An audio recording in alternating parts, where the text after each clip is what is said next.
how can I manage the resentment my girlfriend, 25F, and I, 42M, have for each other? I know I'm going to get a lot of shit, for the absurd age gap and the way we started. And I agree and I deserve it, but I would really like some genuine advice past going to counseling. She won't agree and I can't afford it anyways. Tangible things that I can work on and introduce to help us GE this either as a couple or as effective co-parents. Long story short, my ex-wife and I were together since middle school. We have 4 daughters in their teens. I was a SAHD and part-time worker for most of my life until my youngest was in middle school. My ex agreed to invest in a passion project business of mine. I hired a receptionist. We started an affair and she baby-trapped me. Now we're living together and have a young son. She resents me because she feels she was fooled. She saw me as a business owner who had a nice car, nice clothes, took her to nice places, etc.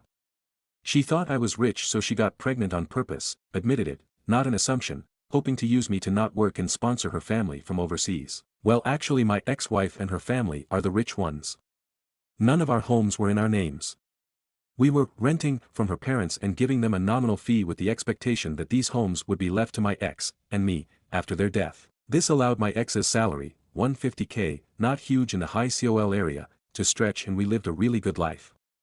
I left our marriage with half our savings, $25K, and my personal property and car. I lost my business due to lack of funding and I did not seek alimony. I resent her because I feel I was fooled. I thought she loved me and couldn't believe the interest a young, hot woman showed in me. She was incredibly persistent and pursued me strongly. But she has no feelings for me, no care or desire. Now that the ruse is dropped, I can't believe I gave up my entire life for what I see was an ego trip. I loved my ex-wife, really I did and still do.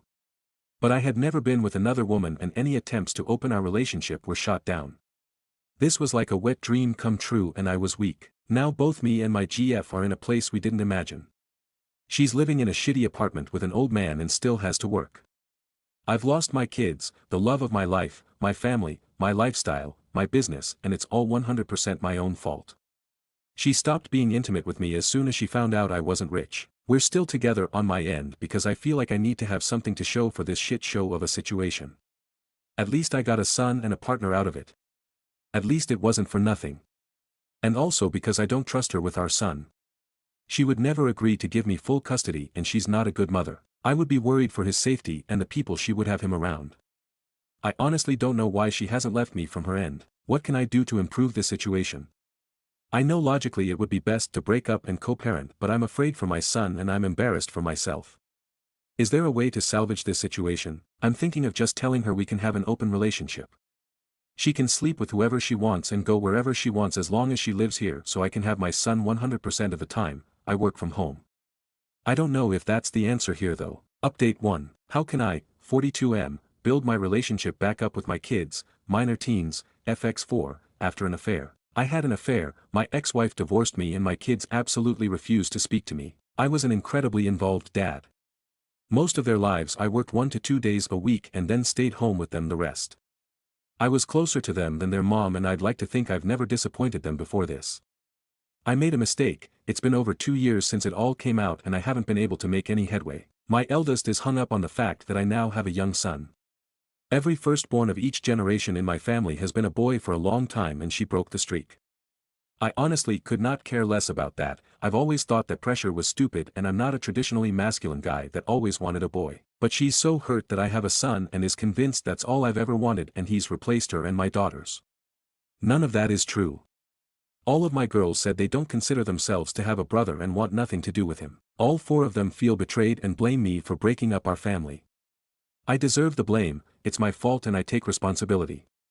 But I can't change the past and I don't know how I can begin making up for it.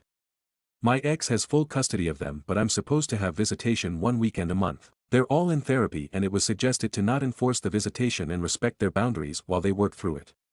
I've done that the entire time and there's no progress made. Does anyone have any suggestions about what I can do here?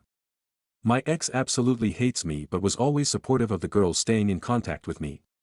She's respected their wishes but still gives me updates once in a while. My eldest is turning 18 soon and graduating this coming year and probably moving away for university. I feel like the time to make up with her especially is slipping away. I know I'm the shitty person here. I was a terrible husband but I was honestly a really good dad and I miss my girls. Has anyone been through something like this? How did it turn out? What are your suggestions? Notable comments. Commenter 1, I mean, there is nothing you can do really. It's up to them if they want a relationship with you again. Please don't tell me that the affair partner is the mother of the son. Reply, she is. I got baby trapped during the affair, something she admitted, which I know makes this much worse. I think I could have maintained a relationship with my girls even after the divorce if I didn't have to stay with my AP and didn't have a new baby. Commenter 2, you're an adult who was married with existing children. You didn't have to stay with my AP. You chose to abandon your family for your AP and her son. Reply, I have to stay with her because she's a bad mother and I don't trust her with our son. If we split up then she would have him at least 50% of the time. I would have left a long time ago if not for that. Commenter 1, I mean, you literally abandoned them for a girl half your age and a new kid. What did you expect? Reply, I didn't abandon them. I didn't leave my family for my GF. I wanted to stay with my girls and my ex and work this out. My ex refused because the girls already knew about the affair and it wouldn't be setting a good example and there was going to be another child involved that she wanted nothing to do with. But to be clear, I would have stayed with my family after the affair if given the choice. The affair was a stupid mistake born out of curiosity since my ex was the only woman I've ever been with.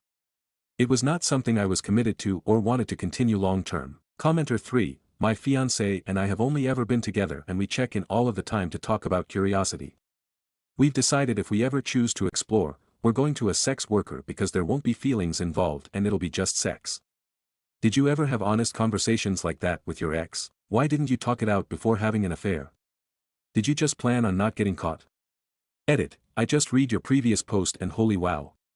You are a fool and you have a lot of life left to live with the guilt of all your failures. You want to keep your relationship with your APU, have something to show for, blowing up your life, but what you should have done is break up with her and co-parent. If my dad did what you did, I'd just see you as a creepy, pathetic loser and I'd never want anything to do with you again for hurting my mom. You forfeited every Christmas, birthday, graduation, wedding, grandchild, so you could fuck someone almost my age. Barf. Reply, I brought this up before and we did have honest conversations about it. We'd been together since middle school and had been each other's first and only. She loved that. She had no curiosity about other people and thought it was special that we'd only had sex with each other. And she is a very monogamous person in general, couldn't even handle the thought of me being with someone else. If I wanted to be with someone else, it would have to be as a single man. I didn't seek an affair. My GF pursued me strongly and it just happened. She got pregnant quite early into it. I didn't really plan on anything. Commenter 4, you chose your affair over your family. These are the consequences of your actions. You will never again have the same relationship with them. 1 weekend a month is nothing. Is there a reason you didn't fight for custody? It would have shown you actually cared. You're right about one thing. You can't change the past. Unfortunately it informs the present and the future. Reply, I did fight for custody but they were all old enough that the court considered their preference and the situation and only granted me visitation. A part of that was also because I didn't have the means to get a place large enough for all 4 girls, my son, my girlfriend and myself. I still don't have room for them in my current apartment and being a mostly SAHD did not give me the experience/education to get a good enough job to support them here. If I had the choice, I would have chosen my ex and family over my affair partner. Update, how can I, 42M, build my relationship back up with my kids, minor teens, FX4, after an affair? Good news, my girlfriend and I have broken up. She has gone back to her home country and left my son with me. Refused to sign any formal custody agreement so I'm hoping she stays there and doesn't bother us again. I'm pretty sure if she comes back and demands time with him I have a good case for maintaining custody. She's not even interested in FaceTiming with him so he remembers her. I feel bad that my son will deal with a shitty/absent mother but I hope I can get him into therapy as he grows. Bad news, I've tried my best to insist on visitation with my daughters and that has fallen through. They absolutely refuse to see me. They wrote me a letter together that says how much they hate me, how betrayed they feel, how they'll never forgive me and how my son will never be their brother. To not even bother telling him about them because they'll never be interested in knowing him. Just to forget about them altogether and move on with my new family. I have no legal recourse. The youngest is 13 now, old enough to have a say in custody arrangements. And I don't think forcing them to see me would do me any favors long term anyways. They also included pictures of their mother's wedding. My ex has no obligation to tell me about her personal life, but I'm pretty pissed that there is a man living with my daughters that I didn't know about. It is a family friend that has been in their lives 10 plus years, so not a total stranger, but still hurt to see pictures of their recent wedding and family pictures with my daughters. They mentioned that they have a father figure and don't need me anyways. The whole thing really hurt. I know I have no right to feel hurt that my ex has moved on when I cheated on her. But their whole relationship has moved very fast, so I'm now wondering if they started it before we got divorced. No way to know now. Doesn't matter anyways. My ex agreed to keep me up to date and send pictures of my daughters once in a while. After dealing with my son's mom, I'm grateful she is so good to our girls and I don't have to worry about their well-being. I'm trying to focus on being a good dad to my son and patiently waiting for my girls to grow up and reach out. It may never happen, but I'm hopeful that they will understand me more as they become adults and gain context for life. Commenter, downvoted OP, I'm taking a different stance. Although the children are aware of your cheating, ultimately that is between you and your ex-wife, it's none of the business of the kids. 100% on the wife for poisoning your memory in the eyes of the kids. A good woman would have said to the kids, yes, he is with another woman, but he's still your father and always will be, and he was always good to you, and I expect you guys to have a relationship with him. My ex-wife didn't have to tell them anything. My then girlfriend got pregnant while we were still married. My kids were teenagers and smart/educated enough about sex and relationships to put 2 and 2 together. It was obvious I cheated.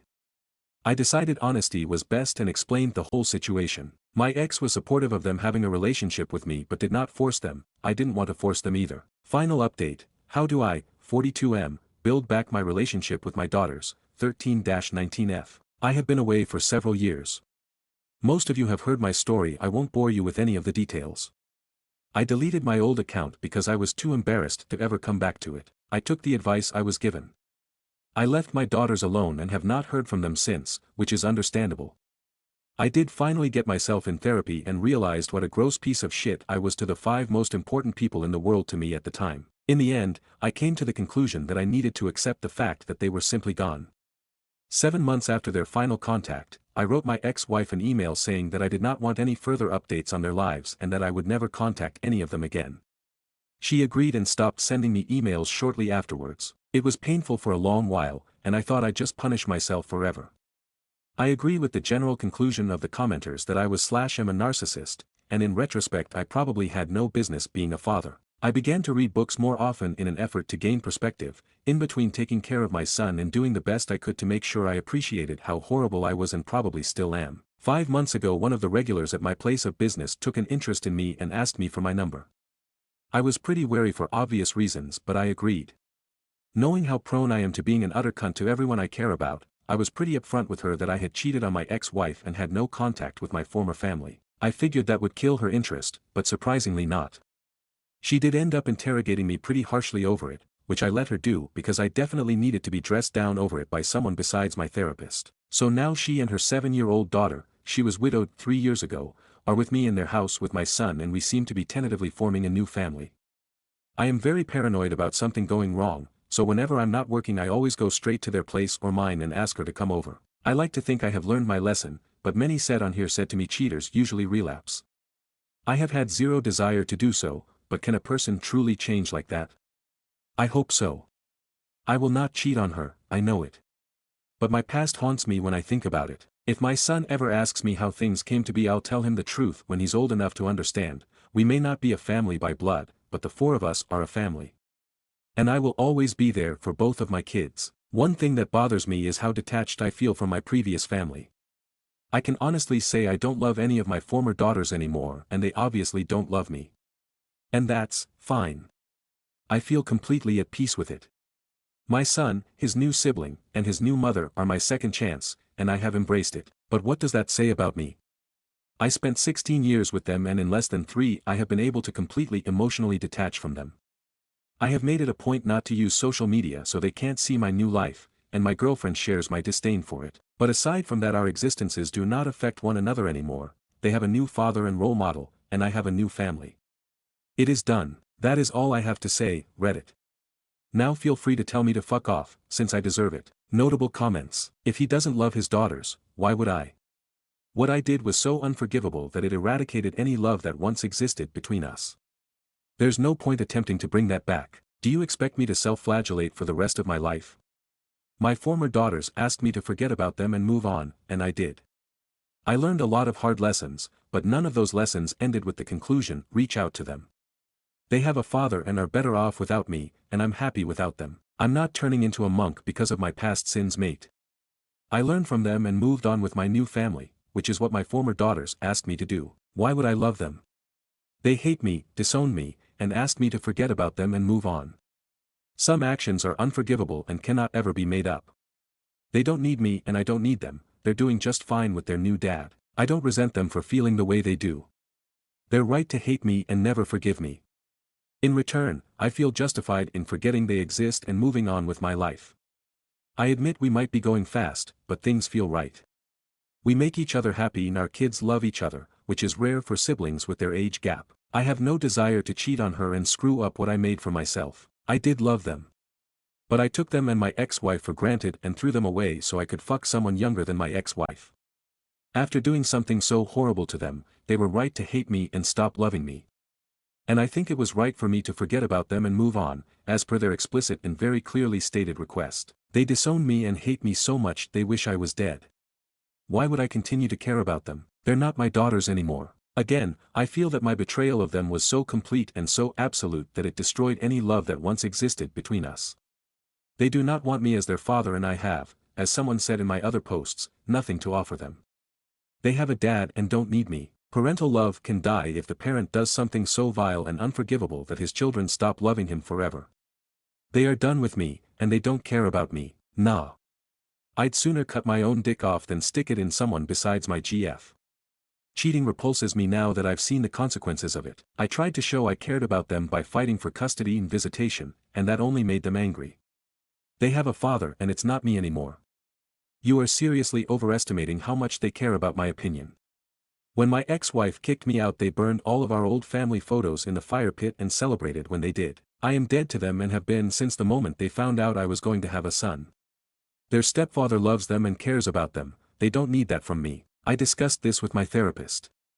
It was pointed out to me that no matter what I did or said, I would never get back to where I used to be with them, and being reminded of their lives without me just made me want to kill myself. Ceasing to care about my daughters was necessary for me to move on with my life. Actually, all they told me was that I would never get back to where I was. My therapist mentioned that reconciliation was an option I could pursue, but it would be extremely difficult and a lot of work and may not succeed. Given how much my former daughters hate me, I decided to forget they existed, which my therapist didn't entirely agree with. They don't and will never need my assistance. Their mom is rich and their stepfather is their father figure. I have nothing to offer them and never will. Truthfully, I have completely ceased to care about them. If they were all to die in an accident tomorrow, I doubt it would make me feel much of anything. I failed them as a father, and now I have a second chance that I am doing my best not to waste. Stories number 2. My best friend, 26F, slept with my cheating ex, 28M, and tried to hide it. I feel like I'm in some kind of sick joke. I don't even know how to process this.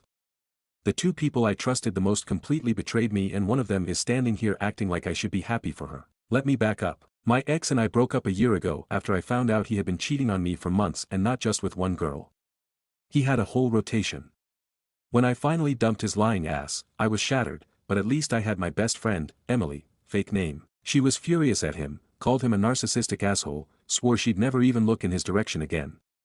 She was the one who told me I deserved so much better. Fast forward to last week, Emily started acting off. Distant. Canceling plans, taking forever to text back, and when she did, she was dry. I figured maybe she was stressed or dating someone new, but something in my gut told me she was hiding something. Then, a mutual friend casually mentioned seeing her at a bar, with my ex. Just the two of them. My stomach dropped. I texted Emily immediately, "Were you with ex's name the other night?" It took her hours to reply. Then she hit me with, "Yeah, I ran into him. It was totally random, we just caught up for a sec." Bullshit. At this point, I knew something was up, so I decided to do some digging. And that's when I found out the real story, and not from Emily, but from someone else. Apparently, she had been seeing him for weeks. It wasn't some random run-in. She had been sneaking around, sleeping with the same guy who destroyed me, while pretending to be my best friend. I was shaking with rage when I confronted her.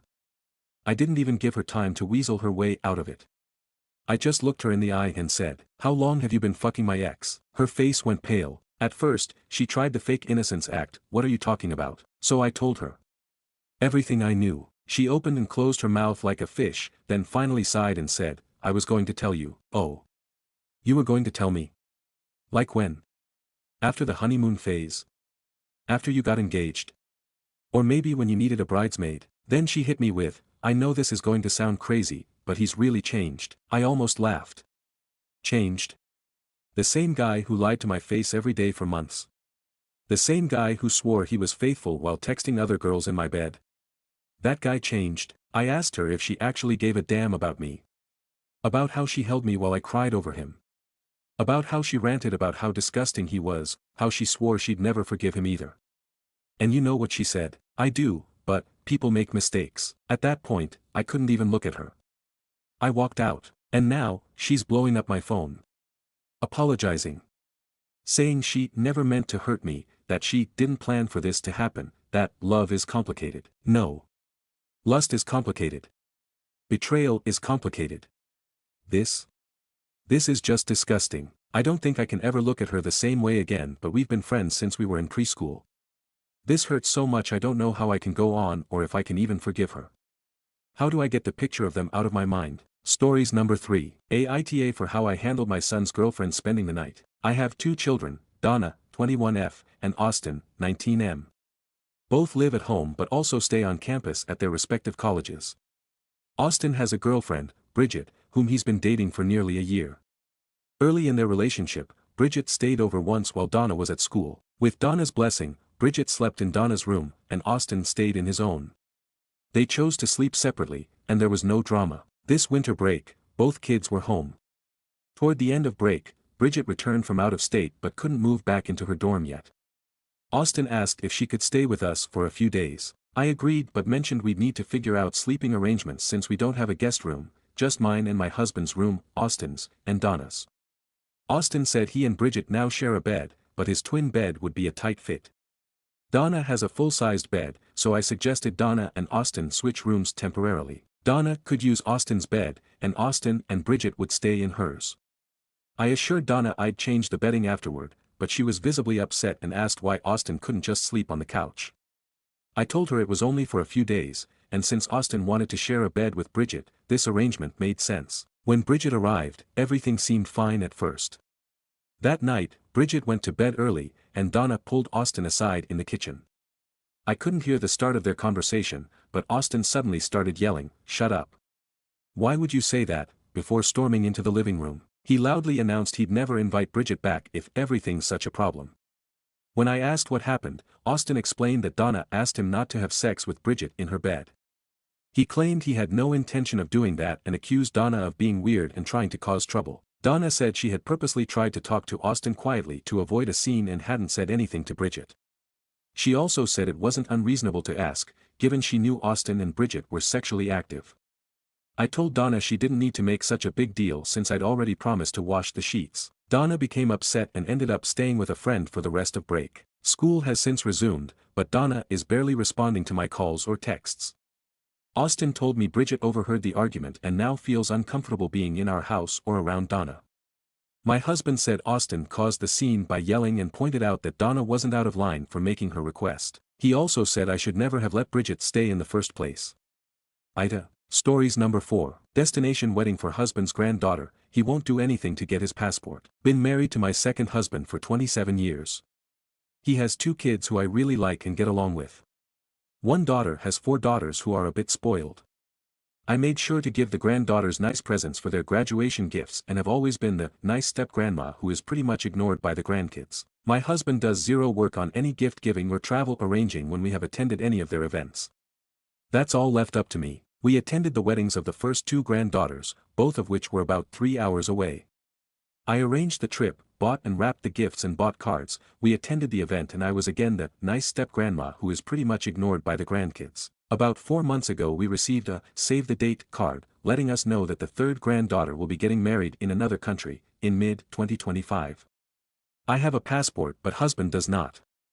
I told him he will need to get a passport to attend this. He's done nothing. A few weeks ago I asked if he really wanted to go to this, and he said yes. I reminded him that he would need a passport. So I went online to see what he needed to get that. One item was the date of divorce from his prior wife. He said he wasn't going to get into that. I said okay and dropped the whole issue. I had been looking at airline flights and the tickets would have cost about $2,000 for both of us. The hotel would be another $1,000, all-inclusive place. The invite for the wedding is taped to the front of the fridge and I am not going to bring this up again.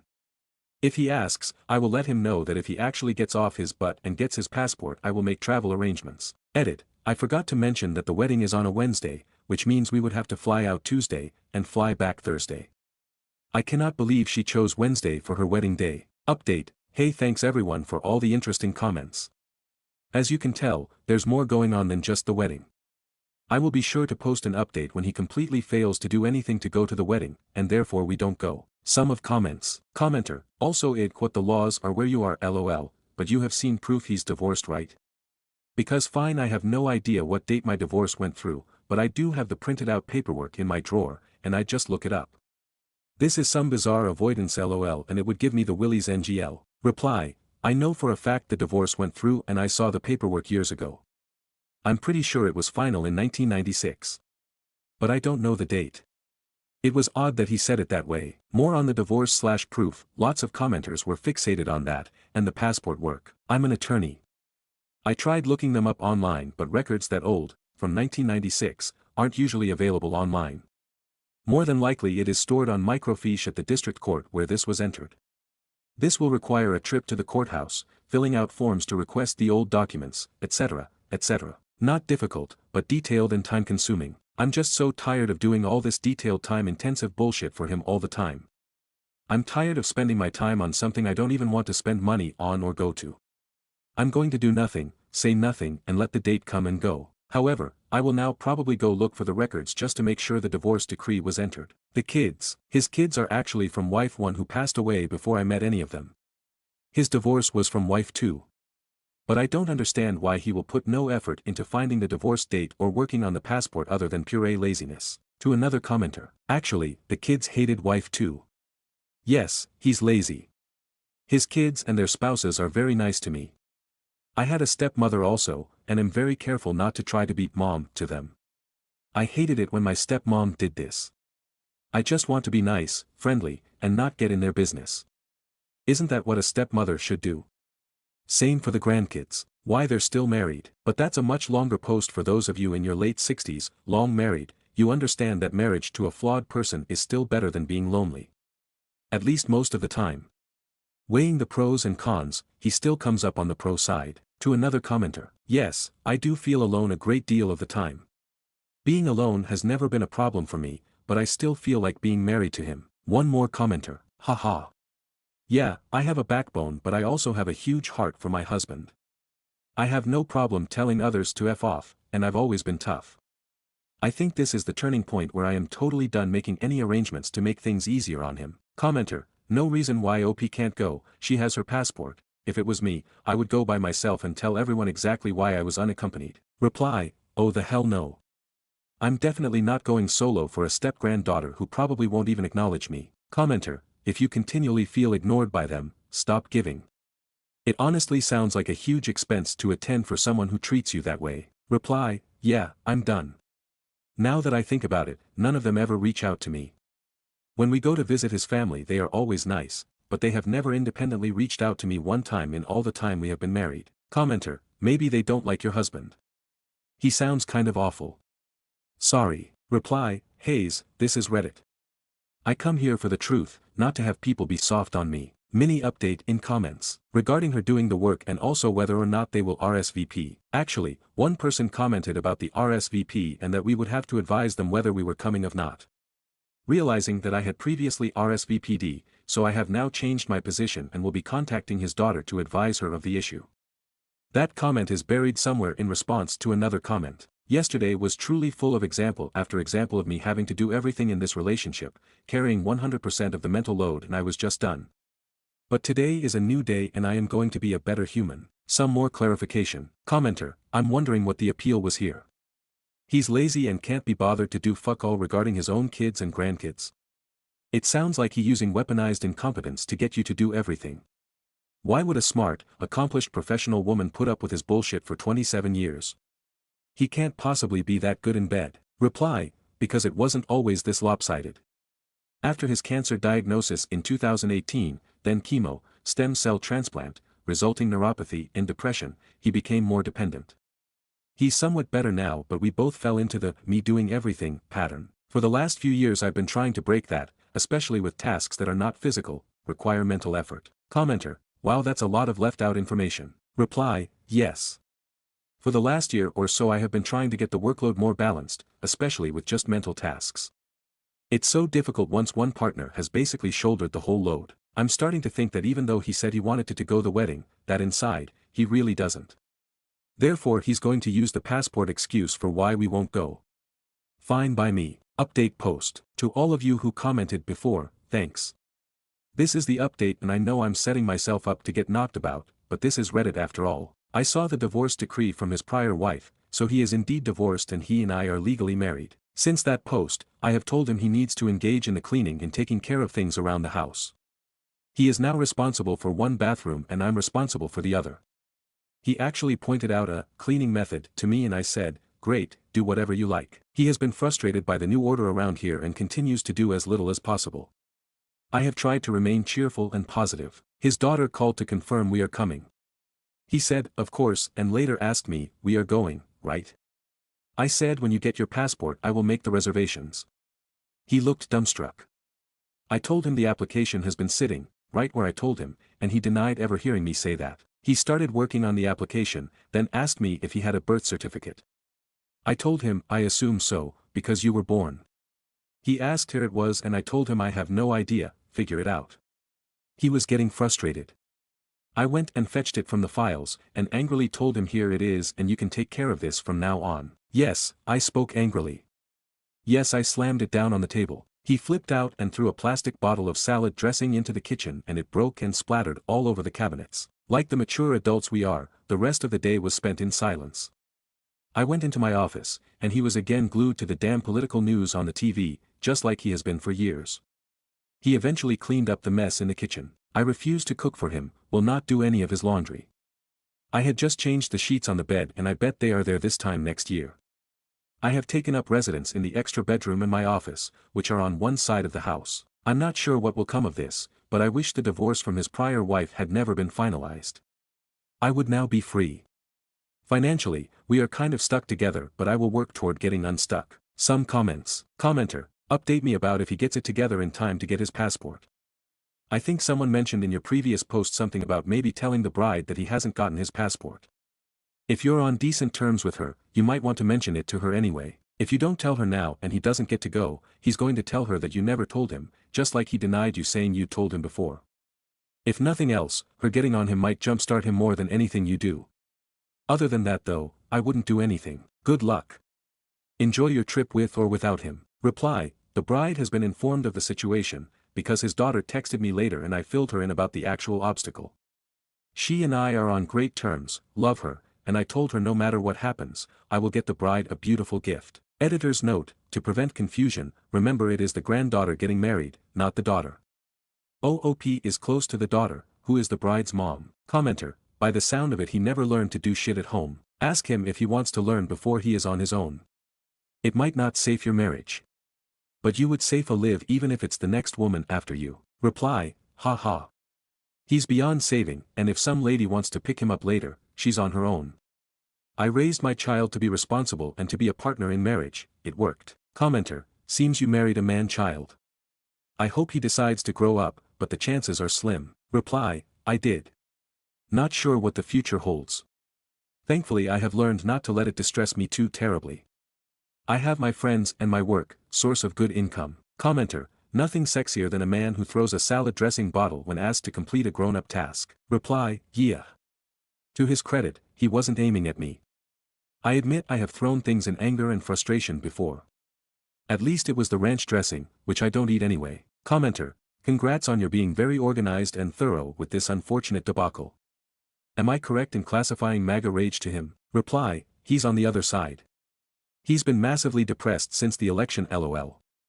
I don't give two shits about politics, other than to vote. Commenter, also, instead of getting things like his birth certificate for him, if he doesn't know, by now, that important documents are stored in a file cabinet, either he's actually truly stupid or you married someone with disability.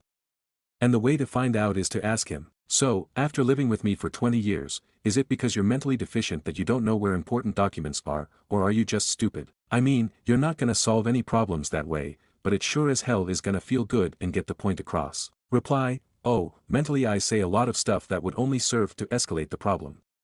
Years ago, I moved a small 2-drawer filing cabinet into our walk-in closet and told him that one is his, and his birth certificate is in there. It's the only thing in there. You literally open the drawer and there is one manila folder with his birth certificate. He does have ADHD and prefers not to do anything that requires organization and attention to detail, but that doesn't mean he can't. He can, but I have filled that gap for him so long he has become accustomed to it. Well, that has all changed and he is not handling it well. Commenter, you have so much resentment. You need some counseling to work your way through this and maybe need to try couples counseling. Sadly, you've enabled him for years, and he didn't know you resented him for it. This isn't to blame you, but to point out a lack of communication. Reply, confess this is true. Honestly, I didn't realize how much until I almost slammed that birth certificate on the table. I need to work on changing the situation and letting go of resentment. Holding on to that does no good. OOP explains, well, my prior post was pretty much the start of my wake-up call when I wondered, why am I jumping through hoops doing all the work for his passport, when he's sitting over there cackling at the TV? I already have a passport. He's a grown man, and even though I'm better at paperwork he's still fully capable of doing this. As usual, weddings just fan the flames of the usual relationship issues. Update post 2. Again, I want to thank all of you who posted helpful comments. They really helped me work through these issues and we have made positive progress on so many fronts. He obtained all the necessary information for the passport application and completed it. He did ask for my assistance setting up an appointment at the post office to have his picture taken and submit his application. It had to be done online, and doing anything through their website is wonky. We are going to the post office this morning. We've also had some polite, mature discussions about him doing his laundry, which he has done, and that we need to equally share the workload of the house. He had to do the grocery shopping by himself last week because I refused to go. He managed to wash a load of whites, even used bleach, without destroying any clothes. He has been doing the dishes, and made loaded nachos for us this weekend. Granted it's still not 50/50ths, yet, but I believe we will get there. So, as soon as I'm done with this update, I'm going to make our resort and plane reservations. Looks like it's a go. I am going to text his daughter that it looks like we will actually be able to go and celebrate with everyone. Some comments. Commenter, good lord, this is quite the redemption arc. I'm so happy for you, beaming face with smiling eyes, well done. Hope you can make sure this new start keeps rolling for the future, and you have a fabulous time at the wedding, beaming face with smiling eyes. Reply, hi cauliflower, the path to redemption is bumpy for sure. Pleasant, persistent patience is my best tool to effect long-lasting change. That is, when I'm not so pissed I forget to use it. Commenter, damn, the bar is on the floor. Reply, the bar is now at least 6 inches off the floor. It will be raised. Yes, I share some blame for letting the situation get to this point and I am trying to remedy this. Commenter, I do not know the backstory and hoped, you were talking about an elderly/sick family member or a teenager. Reply, LOL, I wish I was. It's my husband with narcissistic tendencies who has mastered weaponized incompetence, living with the enabling wife, me. How's that for a description? And yet, this situation can be changed and can improve. A few hours later. Commenter, yes. This is a great update. Didn't you, or someone else in the comments, mention previously an ADHD possibility? This tracks. It's a very common trait to put everything off until the last minute, then scramble. We work best under pressure, which is the most effective motivator. However, it is absolutely not an excuse to avoid responsibilities. I'm just trying to shed some light on what may be going on in his brain. It's possible that he truly wasn't trying to be obstinate and wait you out until you cave. I agree with others that he will backslide, but it sounds like you have the patience, of Job, TBH, to help him get to where he needs to be. Reply, oh yes, ADHD is definitely part of this, although he can do better than he has. We just got back from the post office and his application is now officially submitted. We have definitely progressed regarding 1. Personal responsibility, 2. Sharing the load of work at home, and 3. Having a mature discussion of these issues. Now we just have to sustain this progress. Stories number 5. My 37 FTM, ex-husband, 43M, won't communicate with me regarding our child without his now wife, 37F, being involved. Apologies for how long this is. Also, English is not my first language. Backstory. We divorced about 11 years ago and have a 14-year-old daughter. Around the time we first separated, we had many issues and went to court a couple times. In the end, the judge agreed that we were finally being able to communicate with the support of social services, so the judge reiterated that our daughter was to remain living with me, and have contact with my ex every other weekend, with the presence of social services first, to eventually be signed off, and that my ex was to start paying me child maintenance. Over the years we had many ups and downs in communication, but overall we made it work. Before he met his now wife, we had different agreements. For example, he had offered to half the costs of school uniforms and other essentials items like shoes/winter jackets. This was because back then my work situation was very different and I had barely enough to get by. Understandably, on my own, I don't have any family in the UK, with a small child it was hard to work enough hours to have a decent income. I have come a long way now, from cycling with my daughter on the bike seat every day no matter the weather to driving a car and having a good steady job. I am now also happily married. Fast forward to 2021, he starts dating his now wife and they quickly get married. I have known his wife for a long time, and always saw her as an empathic, intelligent, compassionate person. She is easy to talk to and great with kids. When he told me they were together, I was really happy because I saw her as a great addition to his life. Slowly I started noticing our communication wasn't anymore between the two of us. Everything I asked/suggested he had to check with her and get back to me. We had an issue in the beginning where he slipped out that she feels stuck because of us, unable to move wherever she wants. I was very strong in saying that children are a responsibility above all others, and with it some sacrifices arise. They even discussed breaking up briefly, and at the time he mentioned having chosen our daughter over her, like it was an amazing statement, but it made me wary. Now, the problem at hand.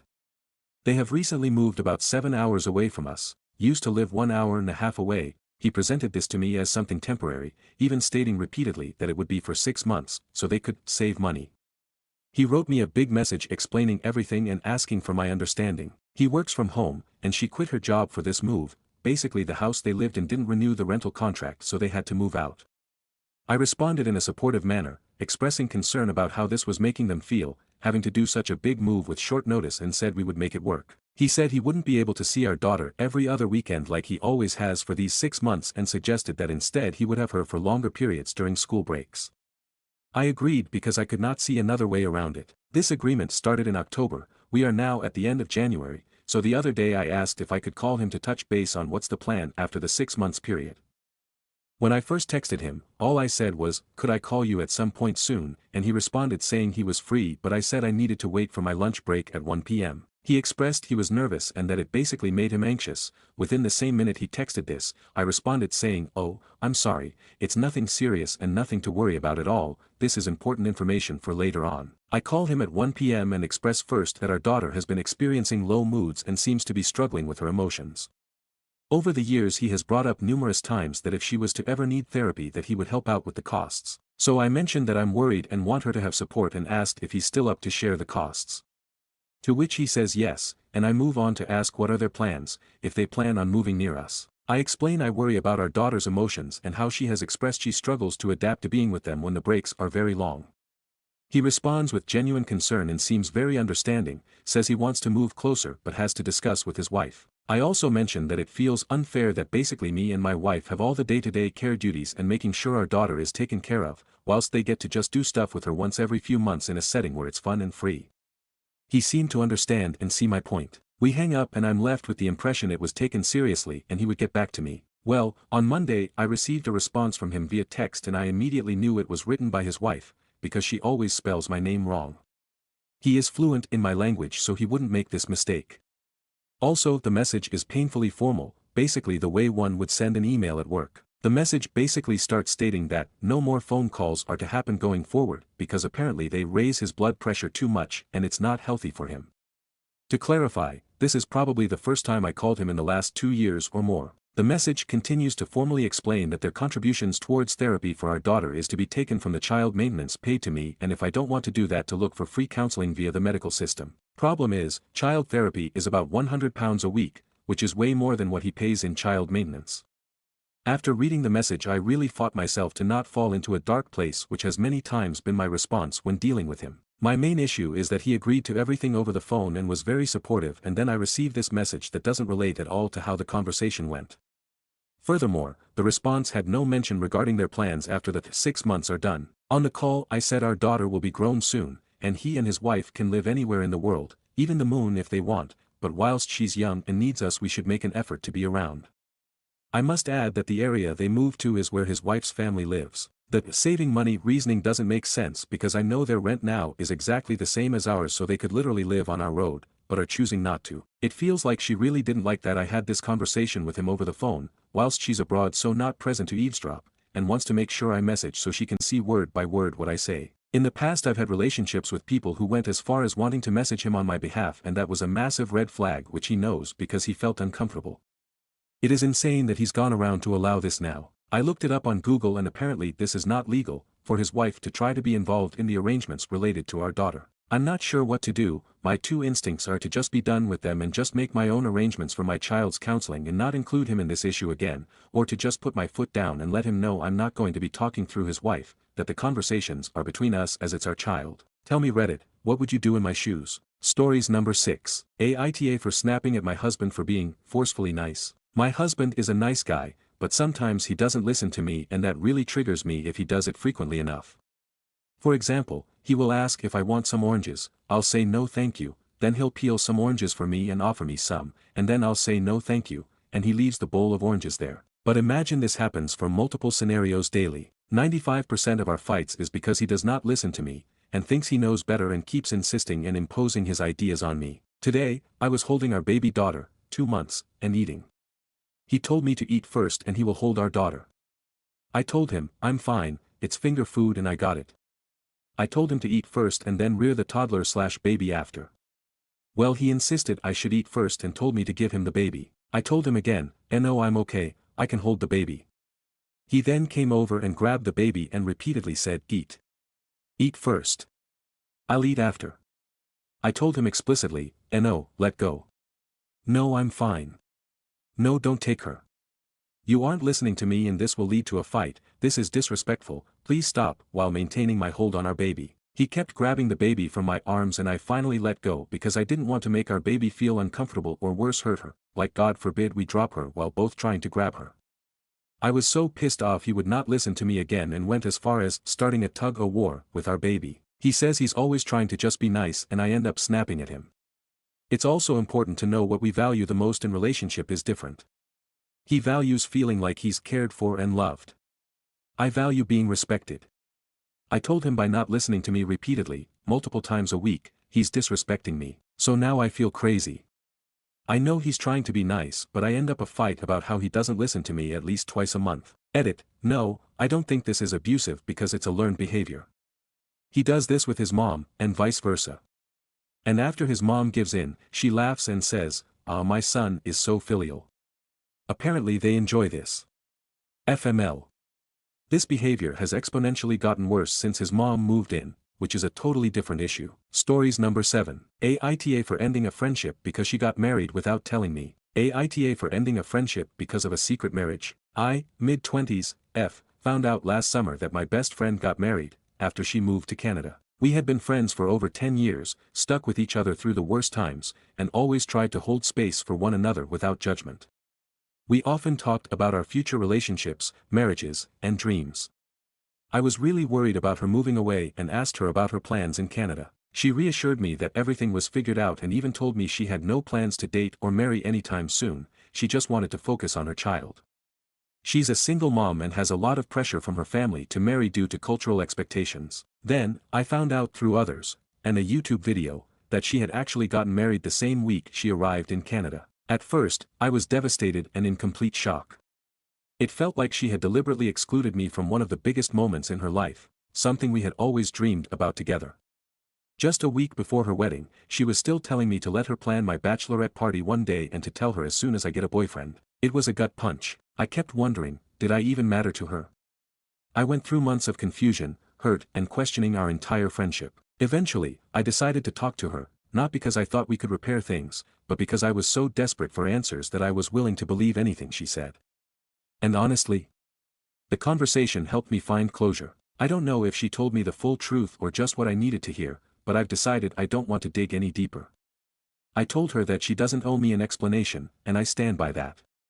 Everyone has their reasons, and she must have had hers. She seemed happy in her marriage, and her husband was kind and understanding toward her, which reassured me, but I can't fully trust her anymore. I still love her, in a way, but from a distance, like I do with other friends I've lost over the years. What makes it harder is seeing our mutual friends celebrating engagements, weddings, and big life moments together, while I was deliberately kept out of hers.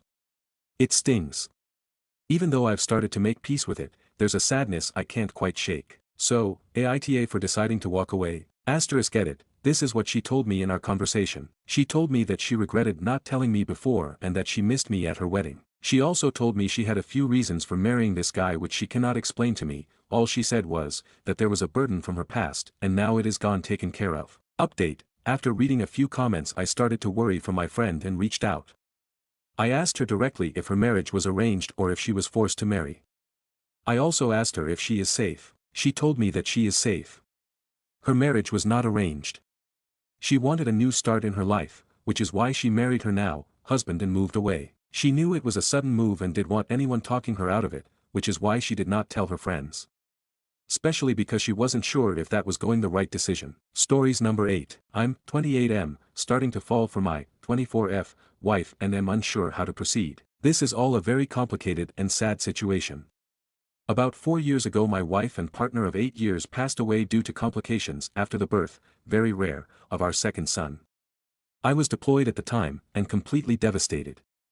After flying home I felt that nothing would make me happy again. My sons are great, now 6 and 4, but overwhelming, so I asked a sister of one of my Marine buddies, Cass, to help out. She had been friends with my wife, but not great friends, and she agreed in exchange for a place to stay. At the time, Cass was only 20 years old and in quite a bit of debt in fault of her extremely abusive ex-boyfriend, who she had finally left about 3 months earlier. During the first few weeks of her helping out with the boys, she asked to borrow money to see a doctor due to shaking hands, no insurance. I happily obliged. She was an angel, doing all of the cooking and cleaning and keeping my young family together. It turned out that she had developed some sort of neurological disorder, probably brought on by repeated abuse. At the time it seemed simple. I had good insurance, she needed healthcare, I never thought I'd be able to move on from my wife, and she was afraid of intimacy. I agreed that I would marry her, but keep our platonic relationship. She promised not to burden me with her debt, and we had a prenuptial agreement and all. I know that this is fraud of the government, hence the throwaway, but we were both so damaged and needed somebody, if not intimately. The past 3 years have been about as good as expected, if not better. Cass is great, better than great.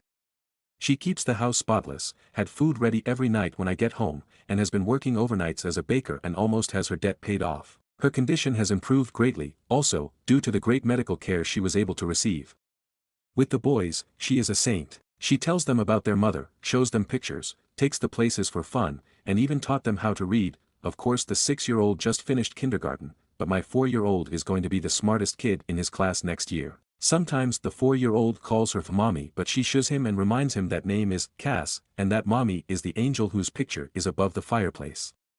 Once her debt is fully paid off, the kids are in school, and she saves up a bit of money. She is going to go into a nursing program. Our relationship, still platonic, but very caring. I've cried on her shoulders more times than I can count, and she's done the same. One night I was very stressed out, and yelled at her about something pretty inconsequential. She had taken my sons to see Santa without me. She, of course, became quite frightened, but we worked it out and I even offered to pay for her to see a counselor. She didn't. That was 2 years ago, and we have had little fights ever since, but have been able to work through them. She seems to understand me whenever I'm hurt, upset, or angry, and is calming in a way that I can't explain. The problem, Reddit, is that I think I might be falling for her. I've been noticing little things, her scent, her smile, her laugh. The way she smiles with her eyes when she sees me, how much my boys love her. Not to mention that she's gorgeous, hardworking, and one of the strongest people I've ever encountered. A few nights ago I almost kissed her after we had put the boys to bed, and her hugs goodbye have started lasting a little bit longer. The other day she was taking a nap in my bed, she was washing her sheets, and I wanted to join her. Not have sex with her, just lay with her and hold and kiss her. I don't know what to do, or how to even bring this up. It's been 4 years since my wife died. I can only think of a quote from A Song of Fire and Ice books, in which a character says that, when the sun has set, no candle can replace it, meaning that since his true love has died, nobody could replace him. That's how I used to feel, but, there have been days where my thoughts have been occupied with Cass, and I haven't even thought about my wife. I feel bad about it, and I still miss her, but I never thought that I'd be able to move on. I feel guilty and disloyal. At the same time, I want her. Not just sexually or physically, I want to be romantically intimate with her, not just as friends. I don't know how to bring it up. I don't want to scare her or make her uncomfortable. But this is becoming more difficult than I could have ever imagined. I was thinking about asking her to get dinner, just the two of us, and bringing it up, but what if she refuses? How can I gauge her interest? If it means anything, the other day she was having a hard time with the boys, they were restless and being out of hand, so I brought her home some of her favorite flowers. She was extremely giddy and gave me another lasting hug and a quick kiss on the lips. I was taken aback, but she pranced around, finishing dinner and putting the flowers in a vase. What does this mean? TLDR, after my wife died, I married a good friend's sister for healthcare benefits, and now I feel as if I'm falling for her hard. What should I do? Edit, fuck it. It's been an hour on here and you've convinced me to tell her. I've called her favorite fancy restaurant and made a reservation. Her brother agreed to babysit, and let me stay at his place tonight if she isn't into it, feels uncomfortable. She paid off her debt this morning, apparently, just texted me a picture of the check, and next week is our 3-year anniversary, so that is the prelude. I'm going to tell her at dessert. I'm nervous as shit. Notable comments. So you have feelings for the woman you're legally married to, and live with, who takes care of your kids. That sounds like a good thing to me, man. Talk to her and see if she feels the same. JSH 1138. Look, you need to think of it this way. The status quo, it's over. Whatever happens with you and her, you can't keep on as it is with you having those feelings. Equally, she won't want to be stand-in wife forever. She will want to have relationships, etc. They might be with you, they might be with others. It was never going to go on in this marriage of convenience forever. That means there is literally no downside to telling her how you feel. Also, having a new partner does not mean replacing your first wife. It really doesn't. The new person in your life is a fresh thing, it does not threaten how much you loved your wife. You have to trust me on that one. Right now, the best thing is to be honest. It's going to be awkward whatever happens, but you'll need to. So sit her down, ideally when the kids are off somewhere for a night, or you have a babysitter, and say something like, "Look, we need to talk about our situation. You've been more wonderful than I could have imagined with the kids, and you've made my life better in hundreds of ways, but I've got this problem. Which is that I'm finding myself not just thinking of you as a friend anymore. I'll be honest, I find myself falling for you, pretty hard. There are times I have to stop myself from just kissing you. I know this may be a surprise, though I really hope you might feel a little bit the same. Sometimes I think you might, but I can't help second-guess myself. If you don't, that's okay. I guess I knew on some level this arrangement couldn't go on forever, and I'll always be more grateful than you can imagine for what you've done for me and the boys, and I don't want to freak you out. I'll respect your feelings about this, but I had to tell you, or something along those lines. Also, update us. Lazy G, I think that we both literally did think that this would go on forever. I never thought that I would get over my wife, and she never, though she could trust another man again. 2 years ago she told me that she thought she wouldn't even be able to have sex with another man due to the horrific things that her ex put her through. She just wanted to feel safe, not loved, she said. She's told me that I, along with her brother, are the only people she's ever felt safe with. Her father died when she was small and her mother dated idiots/assholes. She has said that she loves my sons. There was one instance where the younger one became very ill, and she stayed up with him at the hospital all night so that he wouldn't be alone when he woke up. I like what you wrote, but just to outline, we need to talk. Tell her how wonderful she and our situation is. Admit that I'm having trouble containing my feelings for her. Tell her that I understand if it would make her uncomfortable. End with that, no matter what she says, I still want her around and that I will respect her wishes. Right? Bang on. I'd add then what you said, that you on some level thought it would go on forever because you didn't think you'd get over your wife, and you're not over her in terms of forgetting, but you are finding there is room in your heart for other people, IR more particularly, own specific person. Also make clear if TI comes up that you have no expectation as to what being together would mean, you know she has some issues and you respect them, but that, say, when she kissed you on TE lips when you gave her flowers, it made you go all gooey inside, which I guess it did. Also, update us, we love updates, and I will be having my fingers firmly crossed for thins being a happy ending. Kiss her for fuck's sake. Update Reddit. Sell story to Hollywood. Profit Express line. I won't kiss her unless she wants me to. I'm telling her tonight. She might deny me, that would be quite the Hollywood twist. Tell her. You can love more than one person in your life without it meaning you loved your wife any less, and it is unlikely your wife would have wished lifelong loneliness upon you. It might be a good idea to read some books about being a widower and beginning a new relationship to address your feelings of guilt and disloyalty. Maybe take Cass out to dinner and tell her that you have feelings for her over dessert, so if she doesn't feel the same way you don't have a long awkward meal to chomp through. But from your description, I think she is interested. It's a great situation, she loves your kids, and hasn't gotten sick of you yet. Good luck, come back with an update. Rhonda Piper. Update. Everything went amazing, just got home. Love Reddit will update Tom. Time to go make out with my wife. TLDR, she said she liked me too. Notable comments. Commenter. OP delivered today. It was a good day. Update 2. Last night was hectic as shit at first. Our younger son had eaten, what he calls, a giant fuzzy spider, and Cass wanted to take him to the hospital, even though he was fine. Her brother, we'll call him Joe, told her that he'd take care of it, and basically forced her out of the house to celebrate getting out of debt. She really didn't seem like she wanted to go.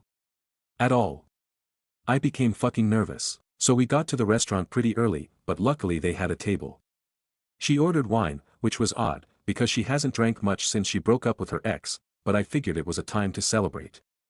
We made small talk for a while, but it seemed forced, and I knew that I had to tell her soon. So, before the entrees even came, I said that I had something to talk to her about.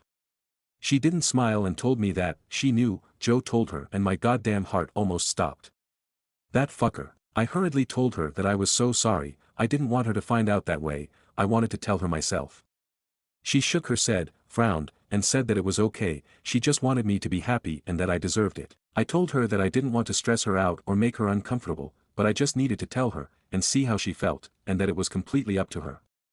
She gave me a look and said that it actually was up to me, and just to do what made me happy. She said that she was probably going to move out after her program ended, and promised to stay out of the way until then. It was then that I realized something was a bit off, and asked WTF Joe had told her. She said that he told her I wanted to take her out to dinner to tell her that I had started developing feelings for a girl, and wanted to ask Cass if it would be okay if I asked this girl out. It was then I realized that Joe had set me up for the most climactic pickup line ever to exist. Our entrees came, I had shrimp and pesto gnocchi, and she had crab legs for you detail lovers, and I explained that, yes, I had started developing feelings for a girl, I just didn't want it to mess up what we had. She said that it wouldn't mess anything up, she still loved the boys and would take care of them and the house. I continued to then explain that I wasn't going to ask the girl on a date, though, and she asked, incredulously, why not? Then I dropped my smoothest line I've ever dropped. Because I'm already on a date with her, right? Thanks Joe, because he must know about your planned movie and really wanted that line. She gave me this look that she gives my sons when they tell her things like, I'm going to the mall by myself, or, I have a girlfriend named Tammy. Then she looked away, smiled and shook her head and asked, really? I nodded and told her that I cared about her more than anybody else alive, other than my sons, that I loved our family, and that I had fallen in love with her. She then took a drink of wine, rolled her eyes, and said, about fucking time, Alex. And I'll never forget what happened next. Maybe it was a faux pas, but I leaned across the table and kissed her, spilling her wine. But neither of us cared and we kissed for about a minute, before she told me to get off her before her crab legs got cold. This was joking, but not. You'd have to know her. After leaving the restaurant we got ice cream and sat around and kissed some more, before heading home. Joe was sitting on our couch watching one of those VH1 dating shows with a shit-eating grin on his face, and Cass ran in, screaming at him that he ruined everything and that she was going to have to move in with Mom now. We let him believe it for about 5 seconds before bursting into laughter. He shook my hand and told me that the boys were sleeping and left. I picked Cass up and kissed her and carried her to my room where we made out for like 2 hours and snuggled the shit out of each other. She isn't ready for anything else, but emphasized yet. I'll give her all the time in the world. At one point the youngest son came in because of a nightmare, and brought his dog, a golden retriever puppy, and claimed that the doggy was scared, so we, of course, let him in. I woke up early to make everyone breakfast, and of course, deliver, and am about to go and kiss my wife goodbye, and ask my boss for the second part of the day off so that I can spend more time with her while the boys are at school, preschool. I'm really sorry I haven't replied to everything. I was a little busy, but that you all for the support. TLDR, her brother is a little fucker, all went well in the end, we cuddled the shit out of each other all night. Update 2, my wife and I are doing fine, but I'm still unsure how to provide proof. I've lost the receipt for the restaurant and didn't pay with a card, and won't post pictures for obvious reasons, such as years of defrauding the government. But I will deliver and find a way. I promise, as a man of my word. Haven't I always delivered so far? And to those of you who are talking about a second wedding ceremony, we just kissed for the first time 2 nights ago. Overly attached Reddit. Smiley face. Finally, thank you to whoever gave me gold. I spent about $25 last night buying Joe beers. But next time, please use that money for real good. Take a vet to lunch, learn CPR, I don't know. But again, many thanks to you. I promise I'll update again in the future, but don't be angry if it isn't very often. I've been a little busier than normal. Cheers. TLDR, everything is going great, we'll update sometimes, trying to figure out proof, thanks for the gold. Update 3, apparently I can't post this as an update because of some rule. It's fine. I'd advise anybody to look through my past submissions. I don't think I can post them on here, if you are interested in what happened about a month ago. But apparently this is a different issue. Things were going very well except I started developing feelings for her. I was afraid of scaring her, or making her feel unsafe, but Reddit convinced me to take the plunge. Now I'm happily dating my wife. Hey everybody. I hope your workday is going well. My day has been crazy. Everything has been going wonderfully lately, though. It was somewhat strange at first explaining it to our friends and family, but most of them had already caught on, including my sons, who act as if nothing has changed. I'm pretty sure the little fuckers knew the entire time. Anyways, last night I came home and Cass was out of it. Dinner was burnt, which is no big deal. I can't really cook well or anything, but it's out of character, and she was drinking, lightly, only 1 or 2 glasses of wine. I asked her what was wrong. Obviously I was concerned, and she told me that her ex-boyfriend, shithead, 30, male, got parole last week. I was flabbergasted, since she should have been able to testify at his parole hearing, I believe. Apparently the crime that he was incarcerated for was unrelated to the abuse, which I had always assumed was the reason, but Cass had been, 1, assured it would put him away for a decade at least, and, 2, had been far too afraid to testify against him or press charges. Apparently he'd been arrested for this felony, and when he was being held, he asked her to post bail, but instead she asked my first wife for help moving out and moving on. I don't know what to do. I don't think that we have any legal ways to put him back into prison. She knows that she should have gone to the police and is guilt-ridden and upset about it now. I know that she's going to be safe, because if he tries to even contact her, I'll take a legal recourse of action to make sure that he doesn't so much as touch her. I've taken off work today, but promise that even when I go back, I'll have my buddies stopping by throughout the day, but I don't know how to make her feel safe. I've contacted my lawyer about filing a restraining order, and he said it shouldn't be too hard, but she's a mess. I just don't know how to make her believe that she's. I doubt this piece of shit will come around, but I know what I'm going to do if he tries. TLDR, her ex got out of prison, we weren't notified, she's scared out of her mind. Commenters urge him to get a protective order. Some also say not to do anything big unless she is asking for help. Update 4, hey Reddit. I first of all would like to apologize for not keeping you guys updated. I've honestly just been pretty occupied with life lately, and last night I had trouble sleeping. I was just browsing the internet when an article came up about Reddit and I thought, I wonder how those nice people are doing. Then I signed in and realized that a lot of you really care about how my life is going with Cass. The answer is pretty well now. Things got tough for a while when her ex was released from prison last year, though. She was so afraid that he'd contact her, until he did. I remember that night like it was 5 minutes ago. Somebody rang our doorbell and the oldest son answered. He asked for Cass. She told the boys to go upstairs and gave me a look and I knew. But she didn't look scared. The bastard apologized and begged for forgiveness and asked for a second chance. She was so brave. I wanted to kill him, but she told him no and asked him to leave. He did, and he tried to contact her a few more times before we got an order of protection against him. Last I heard he moved upstate to live with his dad, or something around this time. Her brother Joe also got into a really bad car accident and ended up having to move in with us for a while. He's a great guy and one of my best friends, so we didn't mind, but it was a stressful time. About 7 or 8 months ago we finally, consummated our marriage, I guess you can say. The boys are doing great and are really happy. Cass got a pretty good job, although I think she's working too much overtime, and loves it. We're expecting our first child in February and couldn't be more excited. You could say that life is pretty good. I'll be around for another few hours if you guys have any questions. TLDR, things were bad. Now they're pretty damn awesome. Update 4. It's a girl. Technically she was born early March, but I didn't want to make the title, it was a girl. Sorry for not updating, it was a pretty rough pregnancy, and Cass has put her foot down about wanting more. I guess 3 is enough, but everything turned out great. Little Therese was 21 inch and 9 pounds at birth, and as bald as I am.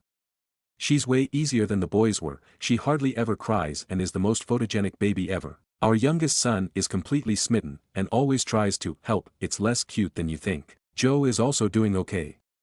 His back is still bothering him, but he's dating a girl who actually went to my high school, 2 years younger than me, though. He's pretty happy with her, and we're all very happy for him. Other than new fatherhood, not much to update. I'm home watching the baby today while Cass it out, so I should be around for a while. TLDR, it's a girl. New update 5. Hey guys. It's definitely been a minute. I ended up making another account a few years ago to follow things I am interested in. Don't get me wrong, everyone was nice enough, but I kind of just wanted to start over with an account where nobody could easily find my life story, But I saw it go around every few years and always thought about updating, but there was either nothing huge to update anyone on or I just wanted to get away from it, I guess. Like, there were times that it felt that my life was being overshadowed by this great love story that everyone thought was every moment of my life. Then they made a movie and no, I was not involved, I did not see it, and am not going to. I guess the happy updates are that we did end up having another baby. Unplanned, but we love him so much. I had kind of put off getting a vasectomy but took care of that right away after that.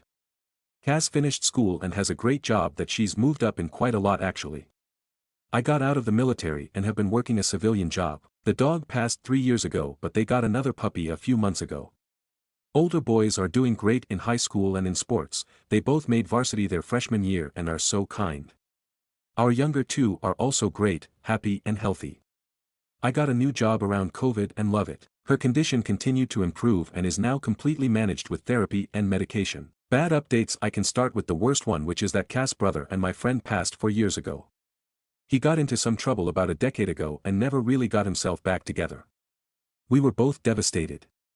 It felt like everything went gray in our lives and we were struggling to stay above water emotionally, if that makes sense. I threw myself into work and a hobby of mine in my free time, and she was severely depressed and actually quit her hobby to focus on working and the kids. We were basically just roommates raising kids together after a while.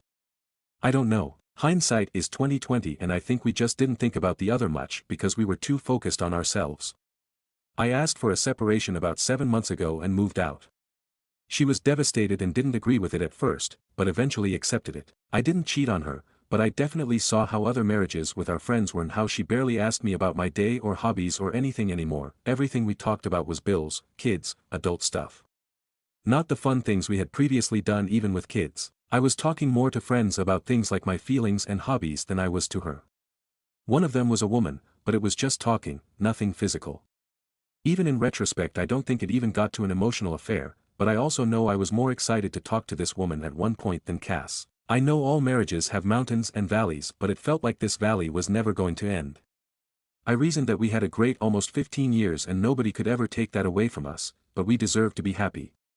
I have dated a little here and there but nobody serious. My 2 older boys stopped talking to me when we separated and didn't come over. She has tried encouraging them to, I know she has, but they are stubborn. I think they blame me. She says she didn't tell them anything. I don't know. The younger ones were coming over every other weekend and whenever I asked them to. Around September, I realized that I had made a huge mistake, but unfortunately around this time I found out she had started seeing someone else. A woman who she used to work with. I felt like I had completely ruined my life and went into a dark spot. I was drinking a lot, both alone and at bars when I didn't have my kids. There were a few incidents where we fought, like, really fought. Sometimes she wouldn't let me talk to them, she'd say she knew I'd been drinking, which hadn't been an issue when we were together, so I got mad. Said some things that I now regret. I quit drinking around the holidays, like a week before Christmas, which was hard with all the parties, but I'm glad I did. I've started asking for more time with them and tried reaching out to my older 2 as well. Now my younger kids come over almost half the time and my second oldest sometimes joins them. The oldest was nice to me when I came over for the holidays but doesn't answer my calls or texts. The kids and I are all in individual therapy. I'm not sure where we're going to go from here.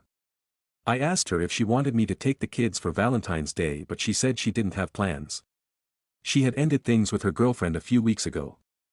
I had kinda joked that we could hang out since we'd both be alone, but I don't think she thought I was serious. I was and still am. I definitely can see things more clearly now that I've been sober for a month. Not like 100%, I know I wasn't a full-blown alcoholic, but I was certainly binge drinking, which is just as bad. I'll have 1 or 2 beers when I'm with people now, but no more, and I never drink alone. There is no alcohol or anything at my apartment. The reason I don't know where we go from here is because she is so happy right now. I mean, she looks a lot happier and seems happier than she was when we were together. Even though she and her GF split, she's happy. I don't know if I was holding her down. A few months ago, she told me she wasn't interested in divorcing, or at least she wasn't going to file anything. She said she'd appreciate a heads up if I did file because she would work with me. I don't want to get divorced, and I don't want to be separated, and I don't want to be living in this stupid apartment anymore without my kids or my wife. I don't think this is such an easy fix that I can just take her out for dinner and tell her how I feel. I've thought about asking her to join a therapy session with me, or even to get couples counseling, but every time I want to ask I don't. I guess I just couldn't handle her saying no. Now that she's single and I'm sober, I think she'd be more likely to say yes, but if she doesn't I'll be crushed. Comments by OOP, about what the fuzzy spider was. To this day we have no idea. Yeah. I've been much better the last few weeks, but I'm definitely still not my best self. I'm not sure if she'd even want to. She's not against therapy, but it has never helped her in the past. She did put all the kids in therapy and it seems good, at least for the 3 youngest, I guess. But she always did say she never wanted to get divorced. Her parents fought a lot growing up and she hated not having a happy home. But also said she'd rather just live apart. Ick. She's not that into therapy for herself. She got the kids into it, and when I mentioned she seemed supportive but got mad when I asked if she was in it. She said I should know therapy wasn't for her. I just don't think I could handle her saying no right now. That would truly mean it's over. She broke up with her girlfriend because she, the GF, wasn't thrilled with the idea of being a stepmom, and Cass didn't see the point. Nothing to do with me. She has no interest in individual therapy for herself. She has done it before, hated it, tried it a few more times, and never had good results. She has attended some sessions with our kids, so she might be open to attending with me. We don't make our kids babysit, at least for free. We have a few babysitters we rotate through unless it's a short period of time, as in, need to take daughter to practice and one of us is at work, but we'd be back in an hour, and they get either money or points for our chore point system. Our daughter is desperate to make money babysitting, but I think she's still too little. Maybe in a few more years. Thanks, but I'm also not completely sober. I quit drinking alone and binge drinking, but I'll have a drink here or there. If I find I can't control it I'll quit all the way, but it's been working out great so far. I admitted my faults. And for the record, yes, I paid attention to her. She would give me 1 or 2 word answers unless it was about the kids. I've admitted that I was wrong in my friendship with that woman. It wasn't just her, I had male friends who were more responsive and attentive than my own wife. And she'd be the first to say that I was a 50-50 partner and parent while we were together, so it wasn't as if I was neglecting her while out hanging with other women. We just drifted apart until I barely knew the woman I was married to. Fun fact, did some digging and found out that 3 years after the original postings, somebody published a book with this story, which was eventually made into a Netflix movie. I was reading this and felt like some of it sounded familiar, so I did some Googling. The Netflix film Purple Hearts has a similar premise where the heroine Cassie marries Marine Luke so she can get health benefits for her insulin. There's even a golden retriever called Peaches. But the film came out in 2022, so. But wait. The film is based on a book. Googles again.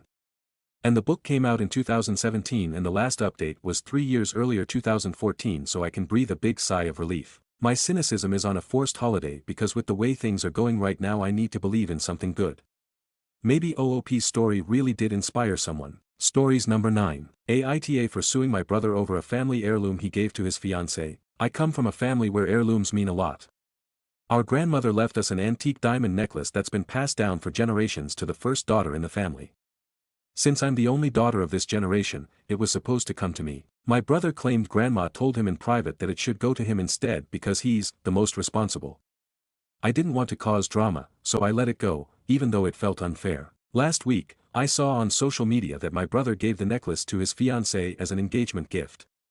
She posted a picture wearing it with the caption, "Feeling like royalty with my new family heirloom." I confronted my brother and reminded him the necklace was meant to stay in the family. He said, "She is family now. Don't be petty." When I asked for it back, he refused, saying it would ruin their engagement. I decided to take legal action to get the necklace back. Now my brother is furious and calling me selfish. My parents think I'm overreacting, but some extended family members are on my side, saying he never had the right to give it away. His fiancée even messaged me, calling me a jealous drama queen and telling me to find my own man to buy me jewelry. The whole thing has caused a family feud, and now my brother and his fiancée are threatening to uninvite me from the wedding. AITA for taking this to court over a necklace that was supposed to be mine. Update: AITA for suing my brother over a family heirloom he gave to his fiancée. Wow, I wasn't expecting this much attention on my post. Thank you to everyone who shared their thoughts and advice. I wanted to give an update because things have escalated and there's some new context. First, I talked to my parents about the situation. It turns out my brother didn't just take the necklace, he convinced my dad that grandma told him it was meant for him because she thought a man would be more responsible. My dad, trying to avoid conflict, handed it over without asking questions. So no, my dad didn't intentionally give it to him, it was manipulation. I also reached out to other family members who remember grandma's clear wishes that the necklace was supposed to go to the first daughter. They're willing to back me up if this goes to court. My dad has also agreed to speak on my behalf in court, clarifying that he never meant to give the necklace away permanently. As for the legal side, I've consulted with my lawyer, who thinks I do have a case. Since there's no will, it all comes down to proving that the necklace was meant to stay in the maternal line. It's tricky, but I feel more confident now knowing I have some family members on my side. My brother and his fiancée, however, have doubled down.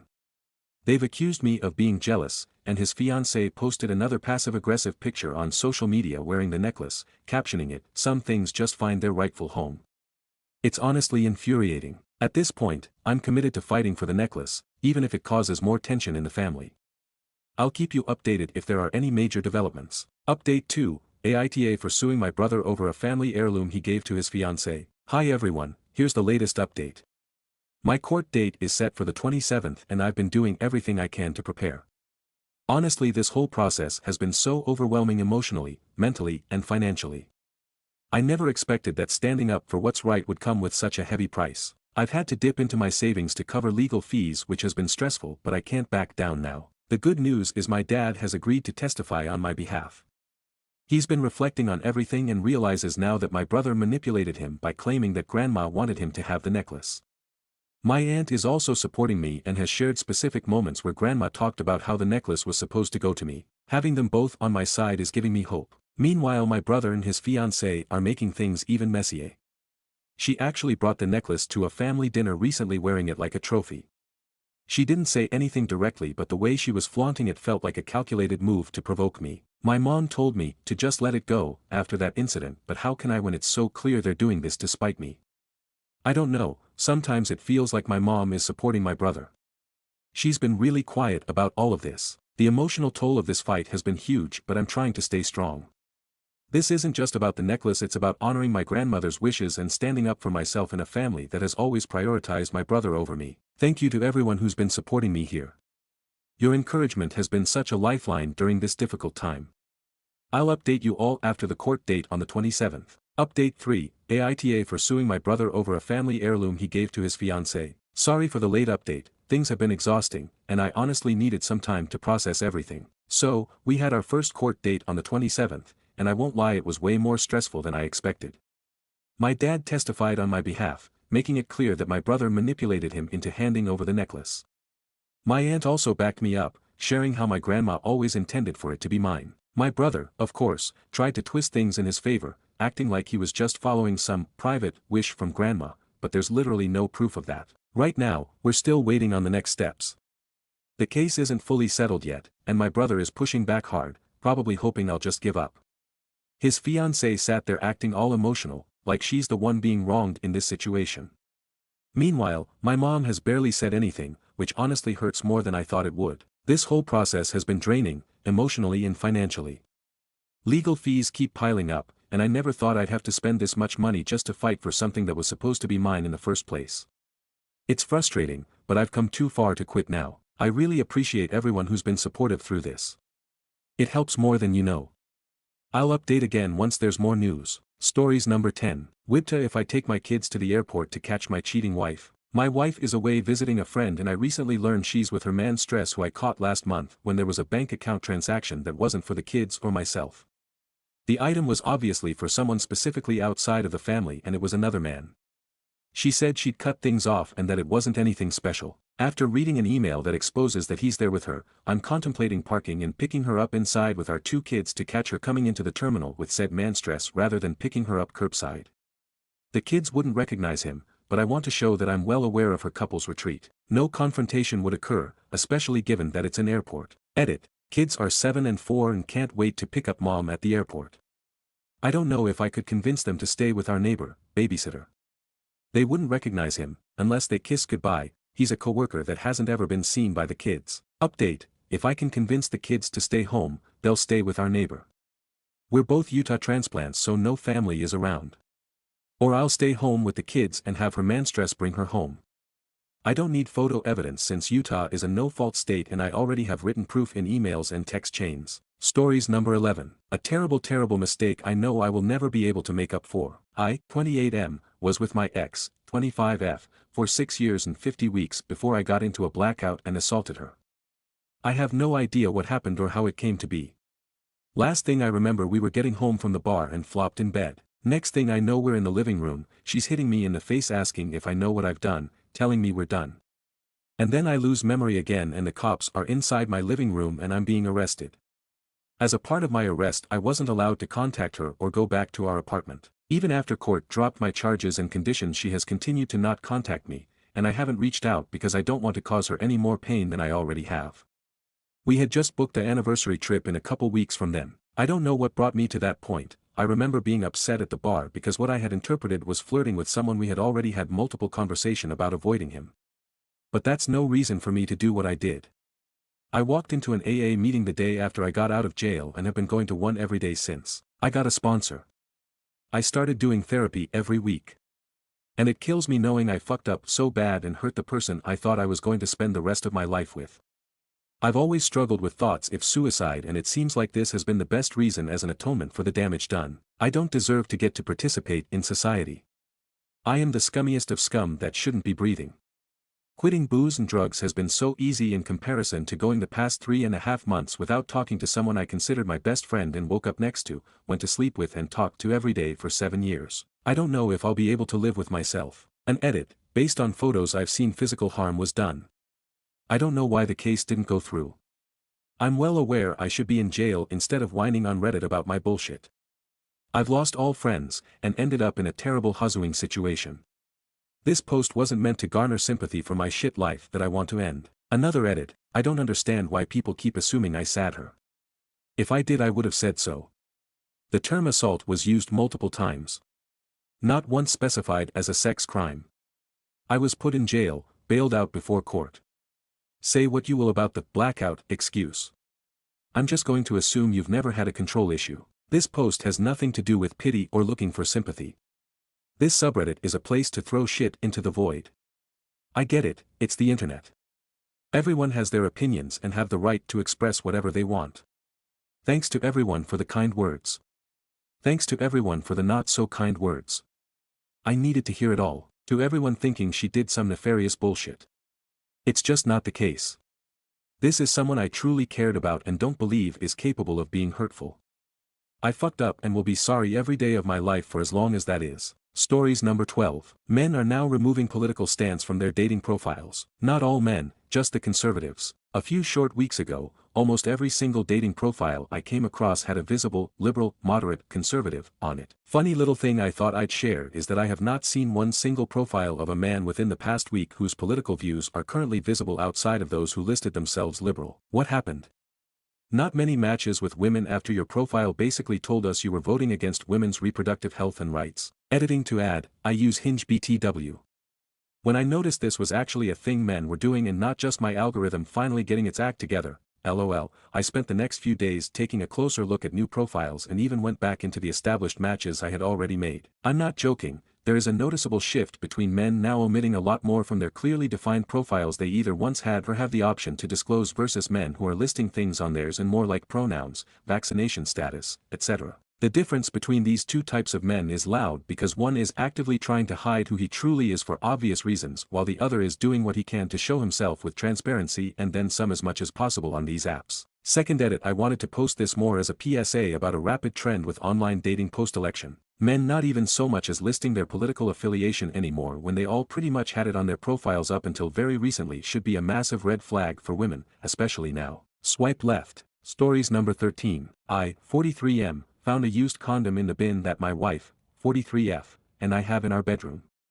We have not used a condom in the last decade and I have no idea what should I do now. So I was taking a nap yesterday in the bedroom when I heard my daughter quietly walking in and asking me if I can give her some money so she can go out with some friends of hers. So I do that, and on her way out, I still don't know how she managed to do it, but she kicked the small bin that my wife and I have in the bedroom. We use it to mostly throw away small things that we are too lazy to get to the trash. I was rather annoyed at getting my sleep disturbed, so I told my daughter to leave it and that I will pick it up. She walks out of the room and I carry on with my sleep. I wake up a few hours later and I notice that the bin is kicked over and that some of its contents spilt out. I start cleaning up when I noticed something peculiar. In the pile of papers and napkins, I found a condom. A used condom. My wife and I don't use condoms. I am pretty sure I've never used one ever since I had a vasectomy after our daughter was born. So the question is, how did this one end up here? There is the obvious answer, but I don't know. I keep thinking of different scenarios, but the thought that my wife may have been unfaithful is the first thing that pops into my head and it's killing me. Maybe I am just paranoid and there is another explanation, but I don't know how to approach this with her. What should I do about this? How do I start this conversation? I could use some serious help over here. TLDR, I found a used condom in the bin that my wife and I have in our bedroom. I have not used a condom in the last decade or so and I have no idea how to approach this matter with my wife. Relevant comments. Commenter. How old is your daughter? Is it possible it's hers? Reply. She is 16 but I don't know if she is sexually active. My wife and I talked with her about sex and how to stay safe, so I guess it is possible. I just don't know when she could have done it, you know. She mostly stays at home and focuses more on her school than social stuff. She barely stays home alone and most of the time she has friends over, they are mostly other girls. I don't know, maybe it's hers, but I have no idea why she'd throw it away in our bin and not the one where we usually throw the trash. Commenter. If you're up for it, could you give us an update for the resolution? On topic, as mentioned by some others, there's two possibilities, either it's from the activities of your wife or your daughter. Acquiring the truth is paramount here. First, how is your marriage? Do you and your wife argue a lot? Are you intimate often, not necessarily sex? Have you drifted apart at all? Second, are there periods of time where you and or your wife are away from the house? Are there extended times when your daughter can be alone at your house? Has she expressed interest in boys/men that you are aware of? Reply. Part of the reason why I said that nothing makes sense is that because my wife and I have a good relationship. Nothing out of the ordinary. She is acting like her normal lovey-dovey type when she is around me. We go on dates and do normal things a normal married couple would do. So it wouldn't make sense for her to cheat. Commenter. Then your wife is the first person you talk to. Your partners, after all, and like others have suggested, don't accuse her of anything. Pay attention to the way she speaks and her body language, if you can. If nothing seems off, then it comes down to approaching your daughter with your wife at your side. The truth will come out eventually. Commenter. You never mentioned how old your kids are. They could have used it and tried to dispose of it there instead of their trash. But I mean, probably your wife is screwing someone in your bed. Reply. I have 3. 2 boys and my daughter that I mentioned. My oldest is 25 but he is living abroad with his wife and barely comes home. The other is 22 and is away for college, and my daughter is 16. She lives at home and I can agree that maybe it is hers. I have no idea why she'd throw it my bin, it just doesn't make sense. Nothing makes sense since yesterday and I just don't know what to do. Update. I posted earlier this week about my issue and I honestly had no idea it will blow up this much. Something like 500 plus comments on it and 1.4k upvotes. So thanks for that. Also, I expect that not a lot of people that read this post would remember my previous one. I can't update it properly since it says on the sidebar that you can't update locked or removed posts, so I have to post this as a separate submission. If you want to read some of the comments on the previous one, go to my account history and you can find it. The best way I can describe what happened for those that are unfamiliar with the story is that I found a used condom in my bedroom trash can. My wife and I don't use one ever since I had a vasectomy done like 10 years ago, so it didn't come from me. I will admit that the first thing that popped into my head was that infidelity was involved, but like many of the people that commented on my previous post said, it could have also just as easily come from my 16-year-old daughter. That she is a teen and you know, they are notorious for doing some dumb shit. Like having sex in your parents' bed and tossing the condom away in their trash can. It didn't sound plausible at first, mainly because I guess I am not ready to see my little girl in this light, being sexually active and all that, even though I expect her to be. But after some time has passed and I had time to sit and think, it really would have made more sense for her to do something like this, than my wife. I spent the entire next day with my wife. I posted on Tuesday, so this is happening on Wednesday. I had a completely crappy day and my mood was pretty sour. And my wonderful wife picked up on that and she literally spent the entire day trying to cheer me up. She took me out for lunch at my favorite place even though she is not really a fan of this restaurant. We played tennis together even though she doesn't like this sport. She even helped me out with a hobby of mine that I love, and while she doesn't partake in it, she never voiced any disapproval of it. In fact, she encourages it. It's those small things that she does that make me feel appreciated. They are a reminder to me that my wife really loves and cares about me. That day I realized how much of a fucking idiot I am for even thinking that she is capable of hurting me or our family. I felt like an asshole for even considering the idea. So I told her everything. I told her about the condom and how I found it. The mixture of shock and surprise in her eyes when I told her that I found a used condom in the trash can were genuine, and that was enough for me to know she had nothing to do with it. So I told her that I am thinking that it came from Kara, our daughter. We were going back and forth when we heard our son coming into the room and saying, "I am sorry." I should point out that the son in question is my middle child. I have an older son that is 25, this one is 22 and my daughter is 16. My wife and I looked at Simon and asked him what he means. My son then went on to explain this story. About a month ago, my son, his brother and his brother's wife were at home while I was on a business trip and my wife and Kara were visiting her parents. So one evening, Simon, his brother and his SIL went out for dinner and after that decided to go to a club. My oldest son and his wife took off earlier than Simon and came back home while Simon stayed for a little longer. He eventually came home, but he wasn't alone. He picked up a girl at the club and brought her home with him. My son explained that since the bed in his room is single and our guest bedroom was already occupied by his brother and SIL, he found the next best thing, our bedroom. He did the deed there and tossed the condom away in the trash can. In the morning he changed the sheets but he forgot to empty the trash can and the condom remained there. I was really surprised at this and so was my wife. I honestly expected to have this conversation with my teenage daughter and not with my adult son. My wife said something similar to him, that we should expect something as stupid as this from his sister and not from him.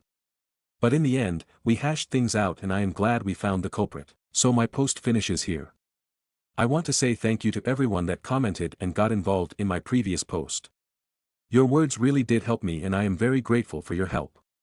You talked me through an honestly baffling experience and pushed me in the right direction. I started off with the wrong idea but in the end, you were right. It was indeed one of my kids. Not the one we expected but still.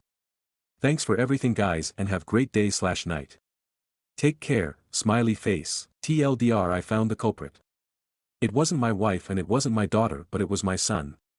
He brought home a girl and had sex with her on our bed. He tossed the condom away in the trash can and after forgetting about it, he left it there. All is well in my household and I want to thank you for that. Relevant comments. Commenter. Well, at least you know your son uses a condom even when he's drunk. I could forgive the inappropriate use of your room. Reply. Even though I slagged him off quite a lot in this post, I am proud of him. I am really happy he is keeping it safe. Commenter. You should probably tell him this. He's probably quite embarrassed and it might help to hear that from you. Reply. We had another talk yesterday and I told him how I feel about this whole thing. That even though what he did was rather idiotic, I am not mad at him and I am happy he did the right thing in coming clean about this. I have always had an easygoing relationship with my children and they know they can come to me or my wife with anything, hence why I guess he felt comfortable enough in talking to us about his sexual adventure. He is a great kid and I am proud of how he handled this. I would have said and felt the same if my daughter was the one that did it. Stories number 14. I 28M am considering leaving my girlfriend 31F over no sex. So, I, 28M, have been living with my girlfriend, 31F, for almost about 2.5 years now, and I am feeling really stressed out about our relationship dynamic. Here's the situation. I moved into her apartment with the initial arrangement of splitting all bills, housework, expenses. Months go by and the intimacy dies completely to almost non-existent at this point, cuddles, hugs and kisses, and sex.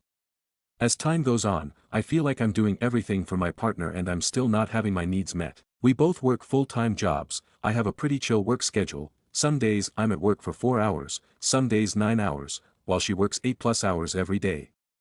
Most of the time after work I tidy up our apartment, buy her favorite bottle of wine, make her dinner or order food, and then put on her favorite true crime documentary for us to sit and enjoy. I try my best to go out of my way, above and beyond whatever is possible to support her and make her feel loved in any way that I can. Example, helping her financially pay off bills for her pet, taking her family on trips, trying to build up her mental health, sleeping on the couch for 2 months while her mom is visiting. On the other hand, she is in some minor debt from school and other things, so after work she seems stressed and overwhelmed.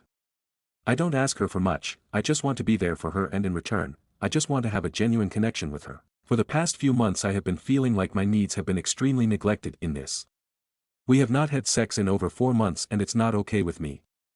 I believe relationships are supposed to go both ways and I, unfortunately, have not been on the receiving end. The last few times I have tried initiating sexual advances with her, she flat out has said she's not in the mood, or not tonight, and I have just given up on making more attempts at the risk of me feeling inadequate and embarrassed. I have tried to bring up my feelings on multiple occasions, and her reaction is that I'm nagging her and that I always point out the things she does wrong, and I never look at myself. She then brings up how I haven't taken her to practice driving on the highway after she's had her car for 7 months as an example. I feel like I cannot have a conversation with her explaining that I have needs and expectations, and I am really hurt over the fact she isn't willing to reciprocate supporting me and making me feel heard. It's frustrating to say the least. Where else am I supposed to turn to for my needs to be met?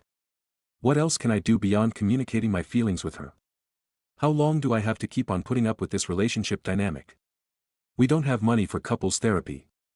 Are my feelings justified for feeling like I should consider taking a break from this relationship? I genuinely don't know what to do or where to turn.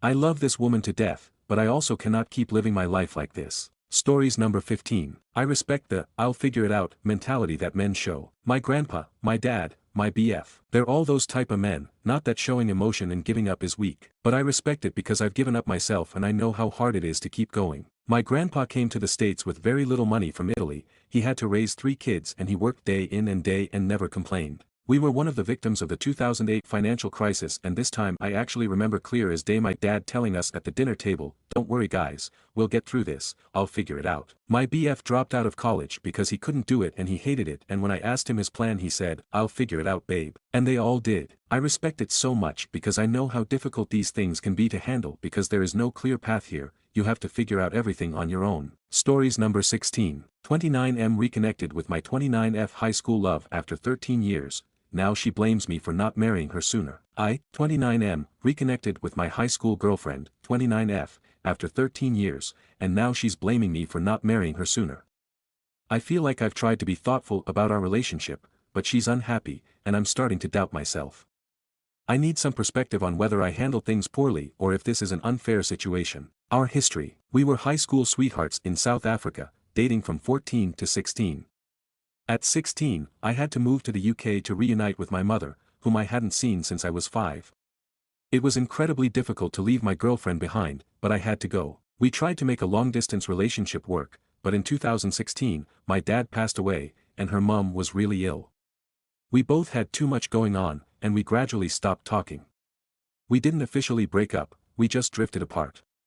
I was dealing with grief and university, and she had her own family struggles. Reconnecting after 13 years. In March 2023, I randomly saw her in my Facebook friends suggestions and, out of curiosity, added her.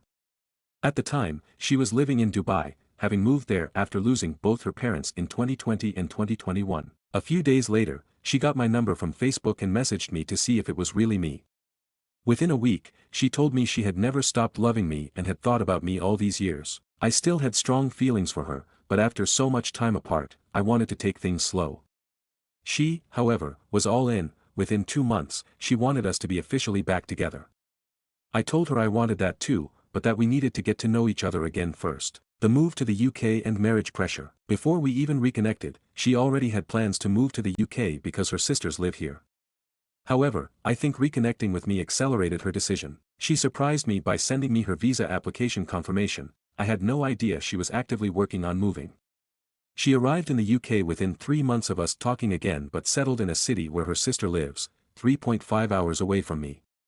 Her visa tied her to that job and location. From the moment she arrived, she told me that she didn't need to date me or get to know me again because, in her mind, she already loved me and was ready to get married. That made me uncomfortable. I did want to marry her, but I didn't want to rush into it after just 3 to 4 months of reconnecting. Since she couldn't move unless she found a visa-sponsored job near me or we got married and applied for a spouse visa, I suggested she look for jobs near me first. The proposal and the problems. After a year and 3 months of being together again, I proposed in December 2023, and we applied for a spouse visa so she could move to my city. Now, she's really unhappy. She hates her job and constantly says, I took too long to propose. I kept her stuck in a city she didn't want to be in. She moved to the UK for me, so I should have married her sooner. I explained that I wanted to take things at a natural pace and that my mother was in the hospital for 4 to 5 months, which obviously wasn't the right time to propose. But she says that shouldn't have mattered and that I should have done it anyway. She keeps telling me that I owe her because she'd moved to the UK for me. But the thing is, she was already planning to move here before we even started talking again. Yes, I think reconnecting with me made her move faster, but it wasn't like I forced her to come here. Now, I feel like no matter what I do, I'm wrong. I proposed and we applied for the visa, but she's still upset. I love her, but I feel like I'm being unfairly blamed for everything. How should I handle this? I'm struggling because I genuinely don't feel like I did anything wrong. I understand she's frustrated, but I also needed to be sure before proposing. Am I being unreasonable? Is there a way to fix this without feeling like I'm just giving into her pressure? Stories number 17. AITA for refusing to honor my dad's wishes. I, 25F, have been caught in the middle of my parents' messy divorce for years. My dad claims my mom cheated, but there's no evidence, and my mom denies it. Honestly, their marriage was extremely incompatible, and it was bound to end sooner or later. My dad took the divorce really badly, and my younger sister and I have always tried to be compassionate and understanding. However, after the divorce, he imposed this rule: we are never to meet or interact with any potential partner of my mom's. He made it clear that he doesn't want anyone else taking the role of dad. We disagreed but went along with it to keep the peace. However, during a recent conversation, he told me he expects us to follow this rule for the rest of his life. I was dumbfounded. I asked, even when I'm 40, married, and with kids of my own, am I still not allowed to meet someone my mom has been with for years if he makes her happy? He said yes. He then added that if I did, I'd stop being his daughter, and he would cut me out of his life entirely. I think his fear stems from feeling replaced, which I understand when we were younger. But at this stage in our lives, it feels absurd. It's not like a new partner would raise us, we're adults now. I told him I'm not willing to follow this rule forever, and if he chooses to cut me off for that, it will be his decision, not mine. He called it a lack of principles and insists I would be the one responsible for ending our relationship. I think this rule is controlling and unfair, and I refuse to let it dictate my life any longer, but I also don't want to lose my dad. AITA for standing my ground. Stories number 18. My brother, M27, saved me, F20, from a life as my sister's nanny and helped me go to college. We both got disowned by family. Please help me help him with his depression and isolation. Hi, I, 20F, am currently in my 4th semester of college. The fact that I am able to go to college is largely thanks to my brother Mike, 27M. This resulted in us both being estranged from family, and the reason for this post is that I need to help him with his resulting depression and isolation. Some backstory: we come from a patriarchal, conservative Christian background, although we didn't really practice. But everything was always in the obey your parents vibe. My parents, both 43, are the oldest siblings in their families. My father's family, parents, 2 brothers, 1 sister, all live within 20 minutes of my parents' home. All aunts/uncles are married and I have 8 cousins on that side. My mother's family is originally from here as well but has all since left the area. Grandparents moved to a retirement community in AZ several years ago. Uncle is career military currently stationed in Quare. Aunt, Kay, moved to AZ after graduating college for her career. We are from a Midwest US state and are Caucasian. This whole fiasco started when my older sister Lisa, 22F, was in college back in spring of 2020. Right before COVID shut down her college that March, she got pregnant after a party. She didn't know until after she was back home. In fall 2020, my senior year of high school, I started my college application process while my pregnant sister lived at home. Mike had finished school several years prior and had started his career about 90 minutes away from our hometown. Lisa gave birth to twins a few days after Thanksgiving 2020. In January 2021 I received my early acceptance to my dream school, nothing like Harvard but a highly rated, public Ivy, in my state. I had also gotten enough of a scholarship to cover the tuition, but not room/board. Obviously I was ecstatic. Unfortunately, that was about to come crashing down. In May 2021, my parents told me that I could not go to school and that I needed to stay home to raise my nieces while my sister went back to school since she needed to support her kids and thus needed a better education. Much screaming ensued, with my father eventually telling me that his decision was final and that was that. Well, Mike learned what happened, called me and said, "Yeah, that's not happening," and we made plans. I would like to take a moment to give a shout out to the Reddit posts back in early 2021 that discussed the steps to take and things/docs to gather in order to successfully leave home for good. And that's what we did. We had discussed plans a few times when he visited and took me out to lunch, and one day that July I had my essentials all packed, left a letter for our parents, and after lunch we just went back to his apartment. As you can imagine, the fallout was explosive. Starting with angry calls and texts and led to us both being disowned by the family for being disloyal. Mike had predicted this and we were both prepared for it, so it wasn't a surprise. Anyway, that August he paid my remaining school balance and dropped me off at my dorm, and I have been living and studying here since then. He has continued to pay my room/board and whatever else scholarships didn't cover ever since.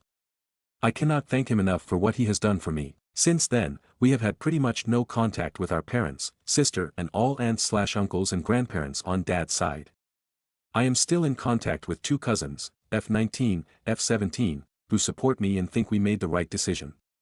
We do have contact with mom's side, and have both flown out to AZ the last 2 holiday seasons to spend with them. This past holiday is when Aunt Kay first talked to me about her concerns for Mike that she noticed. They are very close, she is only 3 years older than him and we all grew up together in our grandparents' house, so they are like siblings, and I guess she picked up on some things that were off. The issue I need help with, Aunt Kay and I have noticed him seemingly becoming more depressed and isolated, and this is what I am hoping for some help in helping him. Mike is somewhat introverted and has always had a very small social circle, and a lot of his social outlet was with our extended paternal family. There were family BBQs very often, especially during football season when it was pretty much weekly. Throw in holidays, birthdays, etc. There were probably 2 big family events a month minimum. Mike was able to attend most of those, and he always tried to hang out with my dad and uncles even though they always acted lukewarm to him. With that now gone for the past 18 months, he hasn't really had that outlet. So please Reddit, any advice would be appreciated. He gave me my life back and I need to find a way to do the same for him. Thank you all. Note, I do plan on sharing this post with him when he visits me next weekend. My school is a 2 hours or so drive from where he lives, so he meets me for lunch 2-3x per month. I want to be able to sit down and read this through with him and talk with him about everything, so thank you again. TL, my brother helped me escape life as a forced nanny and go to college. We both got disowned by family and he is becoming depressed. I am looking for ways to help him. ETA, I saw a few comments below regarding our extended family, so I thought I would add a couple notes. My mom's side totally supports what Mike and I have done. We both talk to our grandparents and aunt regularly. We have even visited them a few times in the past year in AZ. From what I can gather on my dad's side from talking with my cousins, some of the family don't think we are wrong and are just following my dad's lead since he is the oldest sibling. My uncles, dad's brothers, are still very much supporting my dad's point of view. According to my aunt, my mom and sister both want to put this all behind us and move forward, but my dad is being stubborn and won't let it go, and they don't want to go behind his back. The craziest thing to me is that my sister didn't even want to go back to her school. My dad was going to force her to go back. It boggles my mind still how they thought it would work out. Growing up, our parents had always encouraged all 3 of us to pursue some kind of higher education after HS, either a traditional college or trade school. So there wasn't really the gender dynamic of, dad works, mom raises the kids, in the extended family. None of my aunts, or grandmothers for that matter, are traditional Psalms. I would also like to thank everyone who has commented so far. I have shared this post with both my Aunt Kay and some friends here who are aware of my situation. Mike is still planning on coming down here on Saturday, so I am hoping to update this after. Commentators suggest that OOP help her brother out by encouraging therapy for himself and to plan some game nights or outdoorsy activities or other hobbies he might enjoy. They also suggest open communication to help her brother open up more about his feelings and troubles. Some even think that the brother might have suicidal or drug issues. Update. Hi, I just wanted to post a quick update to what I posted last week. I say quick, but it's probably going to be long, so apologies in advance, just trying to get everything out of my head. Mike came down here on Saturday as planned. I had spoken to my Aunt Kay before this and she thinks if I gently asked direct questions and probed that he would answer. So that was my plan. My roommates knew the situation and what I was planning to do, and they were understanding and agreed to give us the app to ourselves for the afternoon. After he arrived and we ate, I just straight up said to him that Aunt Kay and I had noticed some changes to his behavior and that he seemed really down.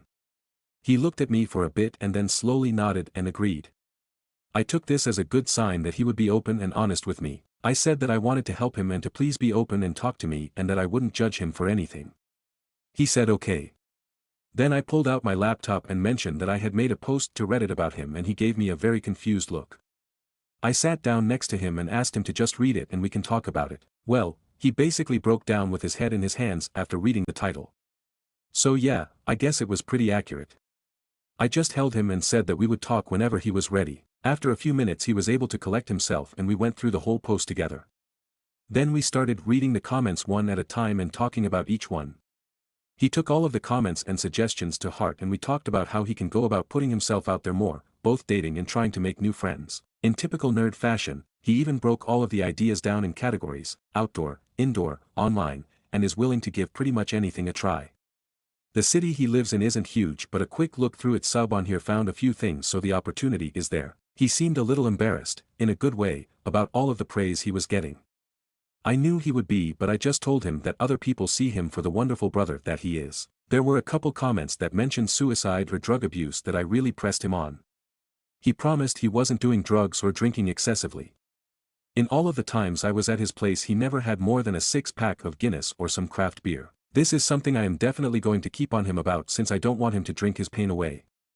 He said while he never really thought about actually hurting himself, he said he sometimes feels lost and has dark thoughts that can really mess up his mood and that he was struggling and very frustrated with himself at times. He said that he often can't even look at himself in a mirror because he is embarrassed at where he is in his life, outside of work, compared to his friends. Really just that his closest friends have all moved on to the next phase of their lives and is stuck and feels left behind and not able to move forward. He is scared that he is going to turn into one of those people that have their own dedicated sub on here. He often just drives around the city after work for hours because he doesn't want to go home and every once in a while he said he has gone to bed with the thought that he didn't really care if he woke up or not. All of this scared me and broke my heart. He agreed that this isn't healthy, massive understatement to say the least, and that he needs to seek some professional help soon. We talked about his social life after college. He said that for the first couple years he and his closest friends and SOs would meet a few times a week and travel somewhere together every few months. He separated from his GF of 4 years in 2019. He and his friends still met up after the lockdown started in 2020 but it became less and less frequent as the friends were becoming more involved with their SOs and later kids. Eventually they were meeting once a month or less. Mike recognized this but said he had a hard time meeting new people to go out with or finding people who were looking to make new friends as opposed to just chit-chatting while they did whatever activity they were doing. He said he found it very hard to break into existing friend groups and has some acquaintances but not really anyone who he feels close to.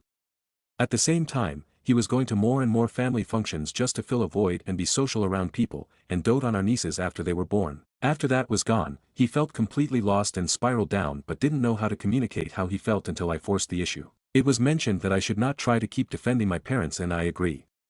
What they wanted to do was inexcusable and unforgivable. I asked Mike if he would ever consider reconciling with the family if they reached out.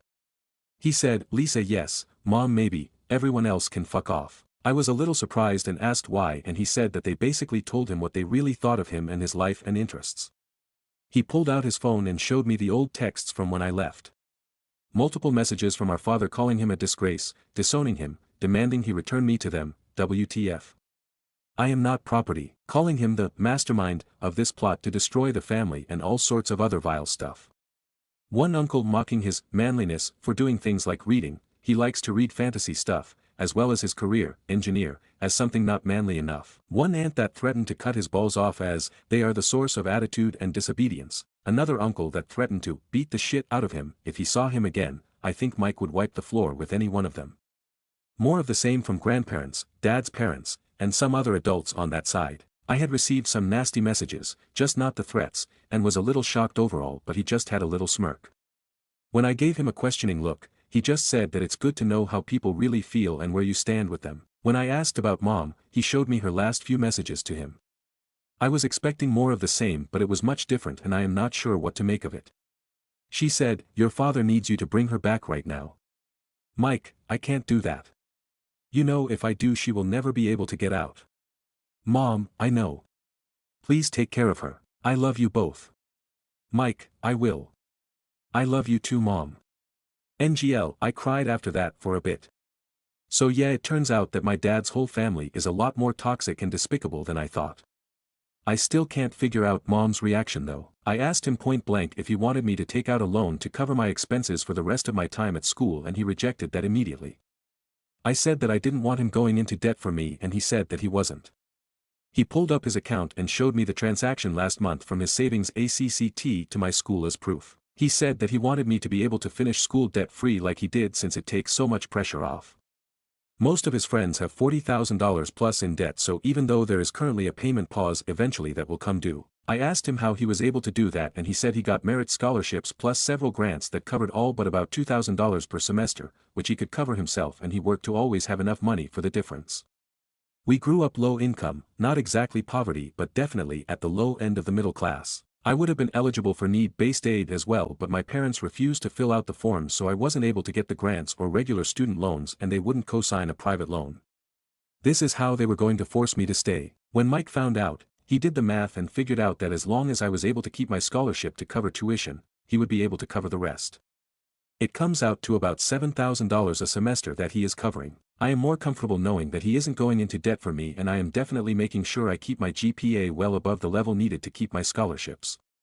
He told me to not worry about the money and to just focus on doing my best. I also found out that he is still sending money every month to our sister, something I knew he did before but didn't realize he was still doing. His response, a shrug and a comment that he was pretty sure the kids aren't eating less. We ended up talking a lot longer than I realized, and my roommates came back around 7 and asked if we wanted to get some dinner. I asked Mike if he wanted to stay and keep talking, and he said yes. We ordered some pizza, and the 6 of us plus my 3 roommates and 1 BF, sat in our living room to eat. I could tell this was probably Mike's worst case scenario of being in a group of friends but not really knowing anyone other than me. His body language showed he was uncomfortable and guarded, body tense, head down, shoulders hunched forward, but my friend Nikki made sure to keep him engaged in the convo, and after 10 to 15 minutes Mike visibly relaxed. He sat back and looked relaxed and was much more forthcoming. I was so happy for him and thought that maybe he is just someone who needs a little more time to really become comfortable enough before opening up and talking freely with new people. He ended up crashing on our couch that night. Sunday morning he took me to breakfast to talk some more before he dropped me off at work. We had a long hug and he thanked me for recognizing that he needed help, and that reading the comments and talking about how he felt and coming up with some ideas and plans made him feel better than he had in a long time. I told him that I love him and I am there for him always, and reminded him that we are a team in this. After work I called Aunt Kay and we talked about everything. She was happy that I was able to get him to open up and understood that it was probably hard for him to ask for help. She is also going to keep nudging him to be more open and to put himself out there more. So this is where we are now. He has some homework to do in finding some new things to try out and just get out and meet people. I also told him that